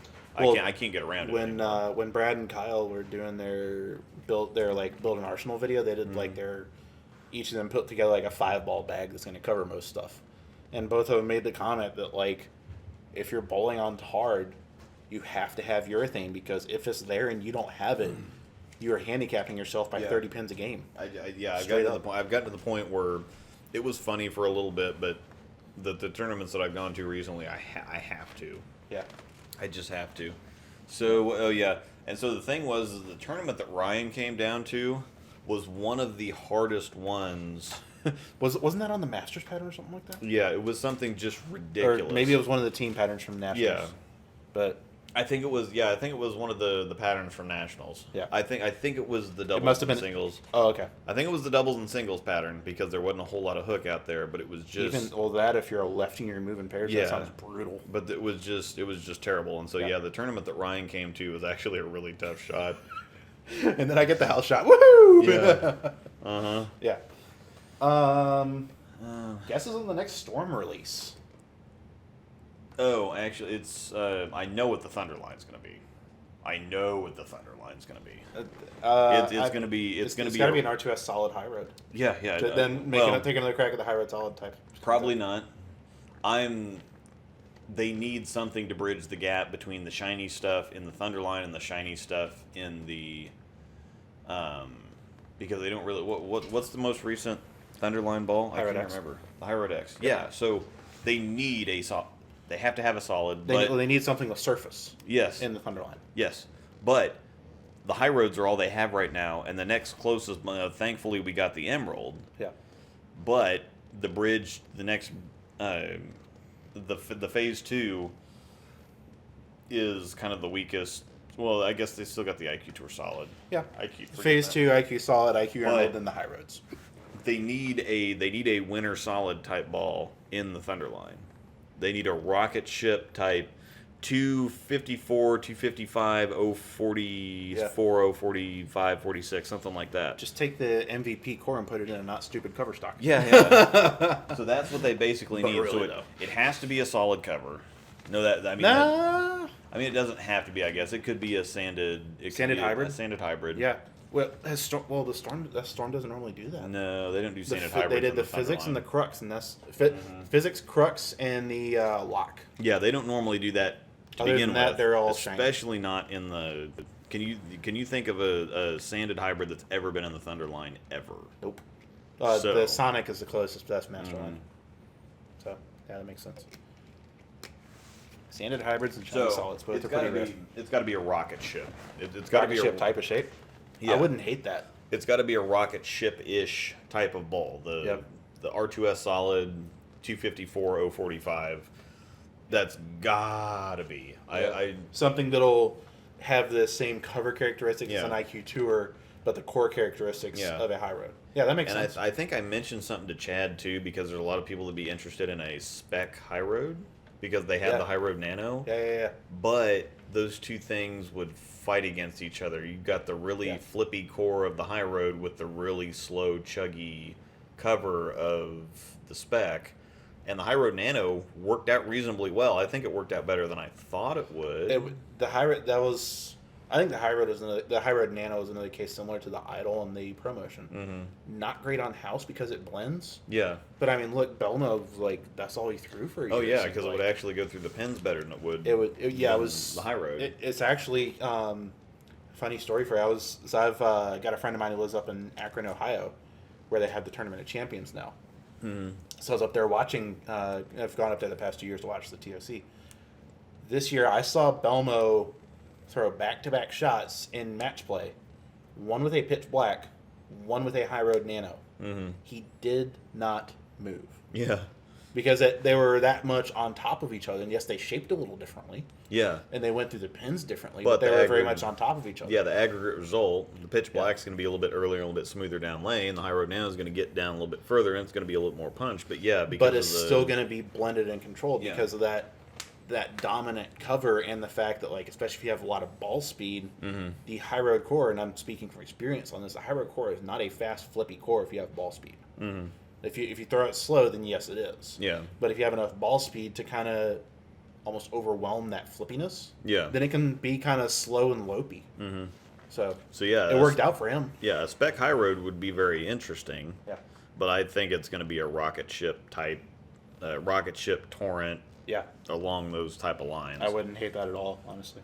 Anything else that you can in think of? the Master, I think, is good for now. the master? We don't need They anything got in the master Phase line. 2, Supersonic, Sonic, IQ Tour, Emerald. Yeah, they've got everything. They're going to have to discontinue something, which is probably going to be the Sonic. Yep. No, they already discontinued that. Oh, Yeah, they already I forgot discontinued about that. They Yeah, just- okay. So, they did Phase actually. 2, Supersonic, IQ Tour, Emerald. Yep. So yeah. They're set on that. So the next thing would be a Sonic type, a bigger core Marvel Pearl Sonic type, Yeah. bigger core shiny ball. Yeah. But they just released the IQ Emerald. So that's not going to happen Yeah. for probably, 4 months yeah. at least. Now in the Premier line, which those always get a lot of Yeah, what's interest. in the... I don't even know what's in the two physics and the Crux Prime, Physics, Prime, Astro. and that's They I think- discontinued the Codex, right? Yeah, they discontinued the Codex, and they I'm pulling it discontinued up the on the Intense website Fire, right now. and so there should just be 3 balls in the Premier line. That is correct. Okay, So so shiny Pearl, because I know Storm usually likes to keep yeah, one of each designated. So I got a shiny Pearl, which just came out, a sanded solid, which came out in January. Mhm.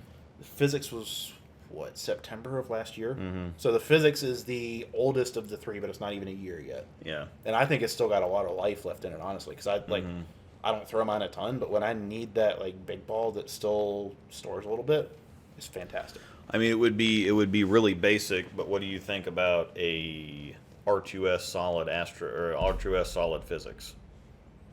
Because they're gonna want a solid that has more shape than the Crux Prime, because the Crux Prime is kind of a different type reaction. So I think that they're gonna go for more shape, or maybe an NRG solid physics. Huh. But that would fight the Crux Prime too much. I don't see them doing that. Yeah, but they put a lot of time into the atomic core, so they're going to continue that. And that's a fair point. Both physics have been really popular so far. If they come out with an R2S solid physics, what do they name it? Neutron physics? Yeah, something like that. They've had a couple overseas. Those of y'all in the chat, names for another physics line ball that's got R2S solid, and go. Yeah, that would be. I mean, I wouldn't hate that. The Codex was a weird ball, but I also really liked it. Actually, I drilled one pin up. It was okay. And this is the first time I ever drilled pin down ASIM. Drilled one pin down, hold down, and tried 802 with it out of the box. Yeah. So it was almost physics territory, or almost phase 2 territory for me in terms of length and down lane response. Just felt like the cover and core fought themselves a little more, because R2S is a deceptively weak cover sometimes. Yeah. And the Rad 4 core from the Code series? Yeah. Really, really strong. That was the read that I got, was that the cover was a little bit too weak for the core. Yeah. And it gave me kind of a pro-motion-y reaction. Yeah. A little too early, a little too smooth. It rolled good. I liked the way that it rolled. It was also drastically overshadowed by the idle, which I think you mentioned when they came out. Yeah, it just wasn't terribly effective. It was decent, but it was just kind of a weird spot for you. Preggy Punk, the IQ Red is an international ball that's been out for a while. It's got to. Oh yeah, the Red IQ, yeah, definitely. Which I actually I know a guy out in California who has one and actually really likes it. He's throws it no thumb, one hand, but with not a ton of rev rate, not a ton of axis rotation. Yeah. And so when he needs that ball, just kind of shut down his angles and keep it in front of him. It just rolls. But here's the thing: it's got more core than a pitch black, so it actually picks up and continues a little better, and it doesn't blow up the lanes quite as much. So that it actually works out really well for him. So I would expect a solid physics coming next in the Premier line. Yeah. The Master line they try to mix it up a little bit, but they still have the phase 2. They might actually be due for another solid. What if they finally make an R2S Pearl phase 2 stateside?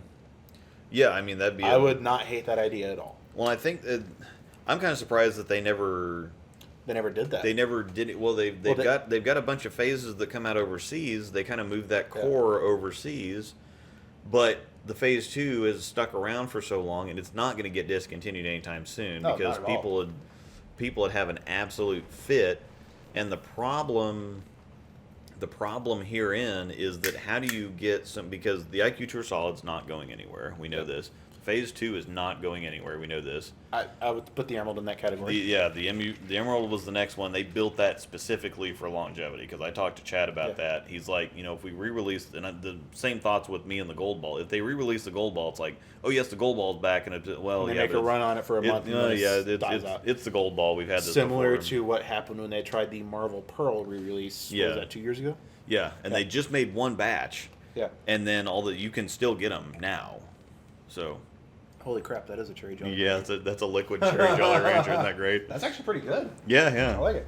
Yeah, but yeah, so that ball's not going anywhere. Yeah. The Supersonic, the Sonic is gone. The Supersonic will be gone.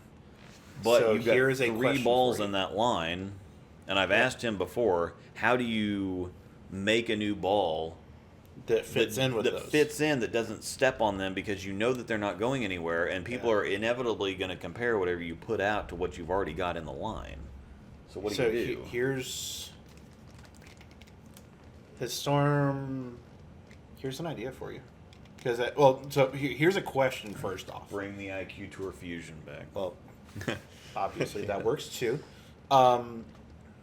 I think I can pretty safely say that the original phase, the blue, yellow, and red one, not that well received of a ball, especially because some of them were like really, really slow and chuggy, and not like people saw shiny balls with lightning bolts on them, Yeah. like, oh, Yeah. Skid Snap, and it goes, If and Spec, it's mellower than a Marvel Pearl. yeah, if Spec Pearl was a thing, it would be, that was the phase, the original phase. Yeah. So I've had a theory, and I'm not sure how true this is, but I think I think part of why the Phase 2 was not super popular when it first came out was because people were scared of the Phase name. Oh yeah. And I think it's kind of, especially seeing, I mean, heck, Prather threw it for a lot of the playoffs when he won that. Guys, like, you can't flick a booger in a PBA paddock without hitting 5 of them. Yeah. And it, like, is still there, and it's been out for 3.5 years, something And like that. I think you see more of those in tournament bags than IQ Tours almost anymore. If I'm picking one of those, it's Phase 2. Yeah. For me. And that's not even close. Yeah. So then... But Here's you also my- can't imagine not having an IQ Tour around, which is kind of funny. But that also speaks to how good the Phase 2 is, in my opinion. So then, I almost wonder if if people might be scared away from another shiny Phase, but seeing a shiny ball that says Phase on the side of it from the Phase experience, the original Phase, and is that something to consider when they? Yeah. Because like the idea of maybe, dude, what if you took the Intense Fire cover and put it on that core? R3S hybrid on the Velocity core. Yeah, yeah. And I also told Chad to do that on the IQ core. Yeah, that's right. Yeah, IQ Tour Fury. Yep. I've already got that whole thing designed and mapped we got out. an emerald, so I'm not complaining. Yeah. That ball's amazing. So. But I think that they also have 2 lines within the master line to work with. They've got big core and small core. Yeah, they got Yeah. No, I agree. So I think that gives them more flexibility within that same line to where they can kind of bounce back and forth. With that said, I don't see them running 3 shiny balls in the master line. Exactly. So I think they're going to run 2 and 2, which is surprising that the Supersonic is still there. But they're also not going to run 3 solid covers in the line, which we've got the IQ Tour and the Phase 2. So why would you put another solid cover in there? You can't, yeah. Which is why I picked the Intense Fire, because it's hybrid. Yeah.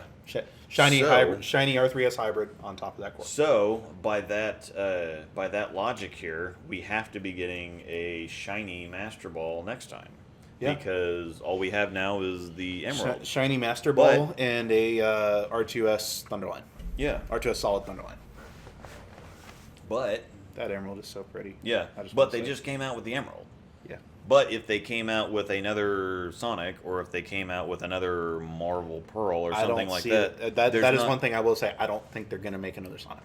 No, I don't think so. I think they've already moved that because they've already made 2 or 3 overseas. Yeah. And so I think that experiment was cool, but I think that they're kind of done with it's that. It's a really weird core. Yeah. Like it's definitely got some symmetric characteristics, but it also like I think it was a baby hyper. The original Sonic was a baby hyper cell fused, straight up. Yeah.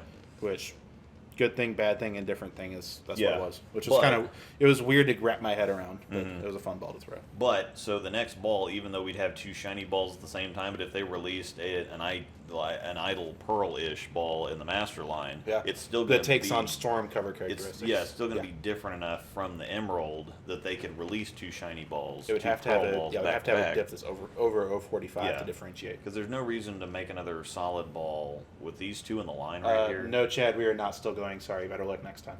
Yeah. What's that? And holy crap, it's 10:30. No, it's 9:30. Oh, the clock on my computer's wrong. Yeah. Oops. Well, it probably still feels like 10:30 for you, but my clock is set up for the correct time zone. Yeah. So okay. that's your fault. Yeah. But a hybrid somewhere in there. Shiny hybrid cover Yeah, on a big symmetric core. Yeah. Maybe bring back the Marvel core if you have to. Yeah.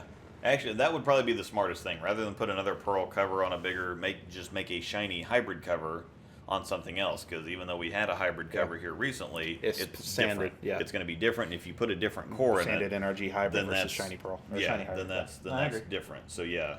So I think just not heck and purple. Yes, Angel. Yeah. So I think we get a shiny ball of some sort. I would bet on a hybrid. Yep. I would go hybrid. Shiny big core Masterline hybrid. Yeah. And that also R2S solid. That doesn't step on the toes of anything in the roto lines either, because the HP3 has 2 solids and a Pearl right now. So there's no hybrids in there, so it's perfect. So yeah. Yeah. So that would make sense. Fit. And they don't necessarily. Chad doesn't talk to Schlem a whole lot. They kind of do their own thing, but they do. Slim talks to Chad a little bit. Yeah. He's talked about that in some of his videos. Uh-huh. Where like he'll look at both lines when he's saying like what gaps do we have? Yeah, he's just going to make sure. Okay, well, I'm thinking about doing this, or what are you doing? I don't want to do. Yeah, we something don't want that's to. gonna break Yeah, we the don't want to make the same ball. Yeah. At the same time. Yeah, exactly. So, I think we have to have a big core hybrid masterline ball. Yep. I think we have to have a Rocket ship Yeah, we equivalent. have to have a rocket ship. Yep. And we have to have a solid physics of some sort. And It's not going to be a strong cover solid though. No.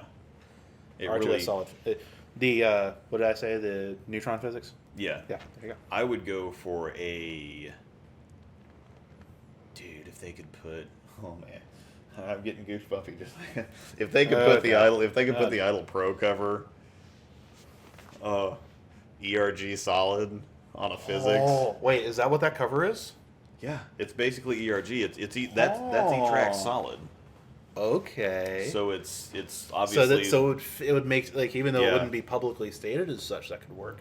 yeah, if they that's what the zero gravity is too, is the Okay. but the ERG formula is longer and cleaner than other stuff. That's kind of what gives the Idle Pearl. Which is why the Idle pop. Pro has that pop Yeah. as well versus other solids. That makes sense. Yeah, and that's a big part of Well, but then that'd be pulling out of their old cover formulation. yeah. Would Storm do that?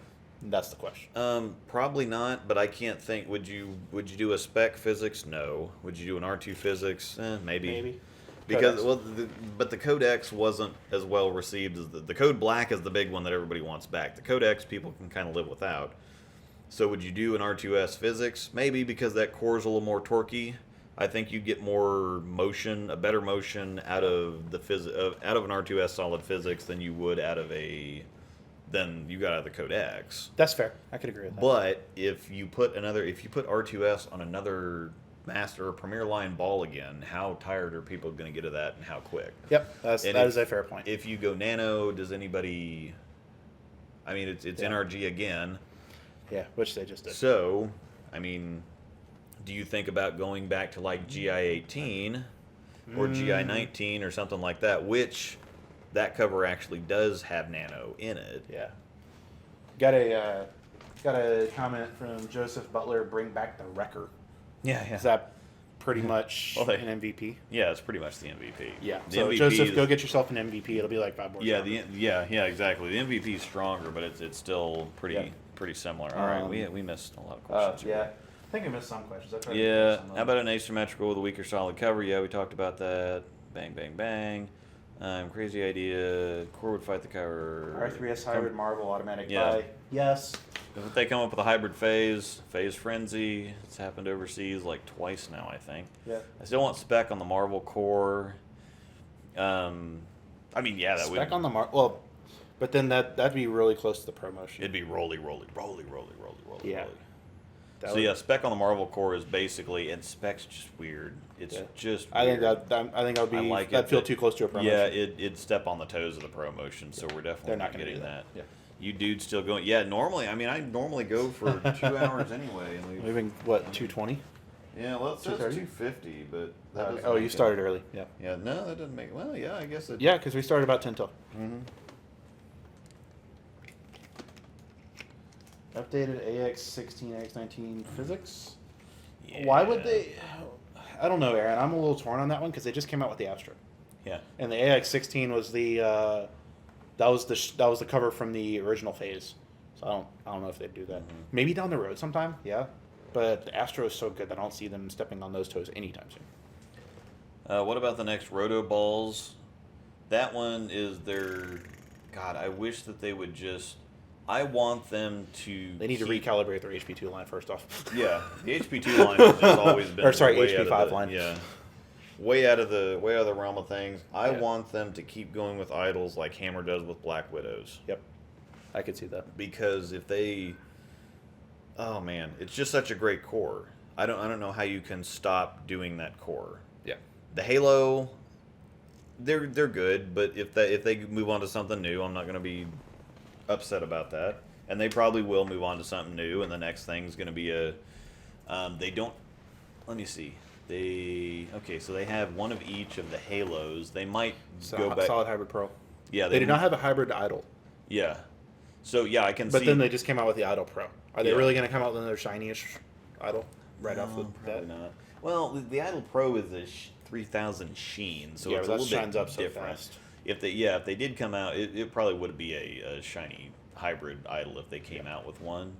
But I don't know that they differentiate too much from the shape, and I can see the Idol getting discontinued, and I would probably be okay with that. If they discontinued the Idol Pro or the Idol Pearl anytime ever, I would throw fits. What if, because they just came out with the Halo Vision, what if they put that cover on the Idol Core? Yeah, and that's why I think that E-Trax hybrid, E-Trax 19 hybrid, is that right? Yeah, the E-Trax period. I really love what they're doing with the E-Trax. Yeah. Now, I hate it on the Hypercell Fuse, but again, I think I had that drilled wrong. So, Yeah. That's what it is. But they're probably going to go for the Halo was a solid, and then we had the Halo Pearl, Halo Vision. So they're probably a new core solid in the HP4 line, Yeah. and then it's got to be something. I don't even. It's the next HP3 line has to be a hybrid. Yep. Because that way they could stagger a little bit, and then God knows HP2 line is probably a Pearl. I like the core. I still keep in the MVP I still a keep lot. thinking the MVP is a Pearl. It's a hybrid. Yeah. I really like the core in the MVP though. Yeah. It's It's a chuggier Wreckham, it feels like, to a certain extent, that also Yeah. picks up a little sooner. so Anyhow. there's that. And speaking of that, William Hall. Yeah. What do you think of the Rotogrip MVP? Strong. Super duper strong. Yeah, I can throw the Halo Pearl, and I really like the Halo Pearl. I can't throw the MVP because it's stronger than the for all intents and I have purposes. to move 6 left off of my Astro to throw that thing. Yeah. It's ridiculous. So yeah. But yeah, they're gonna have to do something different. I like the going to the well on Storm's part because it you know what you're getting. People might think it's whatever again, but it's like I know it's gonna be good. So like the IQ Emerald, it's like they're putting R2. I don't care because I drilled it and Yeah. instantly started winning with it. So Yeah, and whatever. so it's just like quantum physics. That's a good one. Yeah, that's not bad. Mhm. Yeah. I think the big thing that Storm has over some other companies is that they try to stay more familiar with the names of their covers. Yeah. Like some other, we're going to do this, and it's going to be numbers like the TX16. It's like whatever, GI18. At that point, I'm like, who cares? Yeah. When you say R2S or NRG or R3S, you know what you're getting. It's just an instant familiarity. Yeah, it's like even when I drilled the Hyrod X, I felt a lot of familiarity to my Marvel Pearl. Yeah. Because they're both R2X covers. Mhm. Even though one's solid, one's Pearl. Yeah. The cores were different. Like they felt very familiar. It's responded. familiar, not necessarily similar. It's more, and the new USBC rules with the lore absorption rate that has nothing to do with anything because the fastest one I think was the idle at 2 minutes and 36 seconds or something like that, and the new rule is 2:15. So there's nothing got kicked out. Nothing has to be grandfathered. Nothing got banned or canceled or anything like that. There's actually more room for more absorption, and I don't think that that's the direction that the industry's trending anyway. It was more trying to limit future progression on that front than anything else. Because like they even put out a press release when they first announced the rule, or right after they announced the rules, and said nothing that is currently on the market fails this absorption test. Yeah. So it's literally to kind of stop the bleeding to a certain extent, and not like it's not to cut equipment off. So not an issue. Yeah. ProMotion Core, mid-range RG, CMs and what covers. Yeah. Yeah, I think that's probably that piston core is. What if piston core R2S? Yeah, R2S I'm sure that. What if I know that would be going outside the concept of putting in the Thunder line. Mm-hmm. Imagine if they put out an R2S solid ProMotion. That would Yeah. Because I threw a rocket ship a little bit. Mm-hmm. I actually got one used from a friend of mine last year, and it's a fun ball to throw, but it's just like it feels like it just floats and doesn't roll soon enough. Yeah. And that piston corks it's got was like a 252, 253 RG, something like that. Like lower, but not low. Yeah. That might be enough to help it roll up and tumble a little more. Yeah. And I've always said that they need to put a core bigger than 030 inside a symmetric core with a higher than an 029 diff. Yeah. Inside of R2S solid. Yeah. I've been saying that for years. Two birds, one stone. Yeah. So, and Preppy Punk, what are you coming up? I mean, The new absorption rule. Yeah, the new absorption rule. Yeah, they're coming up, but that's they not don't fair. have anything to do with anything. It might as well not even be a rule. Might as well not even be there. Yeah. So Just like the 3-unit rule. May it rest in peace. yeah. Like, who cares? So Yeah. Opinion on Sarge Easter grip. Some people really rip the cover off the ball, and if it helps them out and it's comfortable, then that's. So, I actually tried that for a little bit last year on an experimental ball I had. It was okay. I have a very high rev rate, so I was trying to kind of limit that a little bit, keep my ball from nosediving quite as much off the spot. It was great for that, but the problem was I lost all of my ability to kind of tweak my release, tweak my hand position a little bit. I could do one thing with Sarge Easter, dead up the back of the ball. Yeah. And if that was working, then fantastic. It was working great. Yeah. If I have to move 4 left and all of a sudden I have flat 10 or bucket or something, Yeah. I can slow it down, and that's about it. Yeah. I can't try and catch it more because then it's gonna rip my hand off. I can't try and get around it because it's gonna dislocate my elbow. And if I try and loft it, then I'd probably go flying with the ball. Yeah. So, and it was not none of that was a fit issue either. Like it was set up right to actually comfortably fit my hand. It's such a weird feeling versus regular fingertip. Yeah. So I that haven't was ever- my experience. I haven't ever tried it, but I there's no need for that. So. Dude, you as Sarge Easter, that'd be brutal. Yeah. Ugh. Imagine your ball roll being even flatter than it is right now. Yeah. What could go wrong? Yeah. Thoughts on Supersonic now after review? Same thoughts that I had initially. Just not a ball I can use. Yeah. Too early, too smooth. Seems like a great tournament ball if you need something to really pick up and roll. Yeah. Yeah. But if you don't need that, then you don't Yeah, need if that you need roll and you need traction, then cool. But Yep. No, that makes sense. next balls you expect to be discontinued. Supersonic. Yep. I don't think anything's in danger in the Premier line. Original I think Halo. Yeah, the original Halo is probably pretty close. That's been out for a year. Yeah, I don't. The physics I think is safe for a while. I think it's going to be safe for a while actually. I agree with that. And then High Road X. I don't Yeah. know. Probably just because Yeah. it was mixed reception. It's New one of Perception those. has been out for about a year. Yeah, it's one A year, of those. no, a year in November. Because that was the 10-year anniversary. It rolls pretty good. It's just not super effective. And I was telling you about that yesterday with mine. It was a very fun shape to throw. Yeah. It was just never the right shape. Yeah, Angel likes her. She likes throwing hers, but yeah, it's just over under. Yeah. It's like I pulled that out of my bag and replaced it with the Hustle Link that I had sitting in my closet, and blammo, it got function out of that spot again. I could see the idle going before too long. The winners are they're just hanging out to fill the I'm surprised HP2 that, lineup. I forgot the Winter Pearl was still Yeah, there. yeah. The Winter Pearl will get it will get discontinued when they put the next Pearl ball out in the HP2 MVP line. Pearl, whatever they call it. They're just kind of there to be available to fill a hole in case that's that's fair. kind of what you're going for. Yeah. And then the Hustle Link shouldn't go anywhere. If it does, I'm buying a case of them. Yeah. And then the matchups. I don't even pay attention to the hotline for Storm anymore. I don't even give it a thought. Yeah, same. Which is if I want something in that category, I'm going HP1. If you want something in that category, just get a Hustle Link. But they need to do, because the hotline used to be some good stuff. The punch out, the wipe out. Yeah. They had the ride in there. They had some really, really good stuff down there.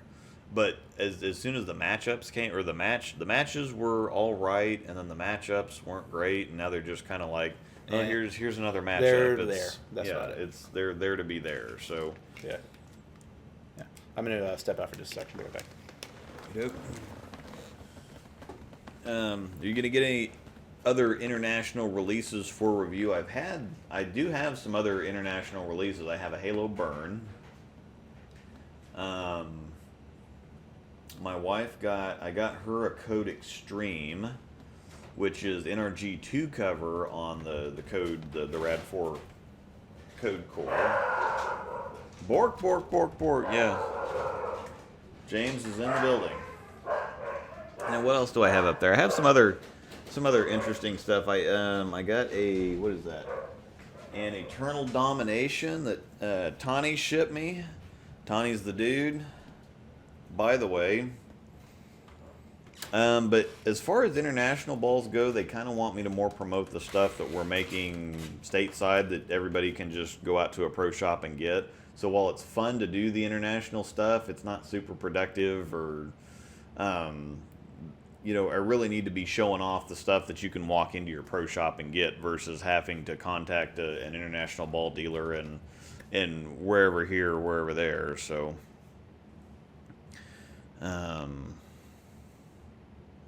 yeah, High Road X was like my fun, good ball, never the right ball. The Idol, on the other hand, was really it had some purpose for me. It had some use for me. I made some money with it. I shot some good sets with it, so that was usable. The High Road X was just the situation just wasn't ever there for it. So, what if Storm made a spec cover on an IQ core? Yeah, that would be, oh yeah, speaking of the international guy, Nick Brown, howdy. Yeah, spec cover on an IQ core, it might be coming soon, but that's smooth on top of smooth on top of smooth on top of smooth. I really think that the spec cover needs an asymmetric core or a really strong symmetric core for it to be at its most effective. So I don't think that it might be interesting. They made a urethane IQ overseas, and that's really smooth on top of really smooth.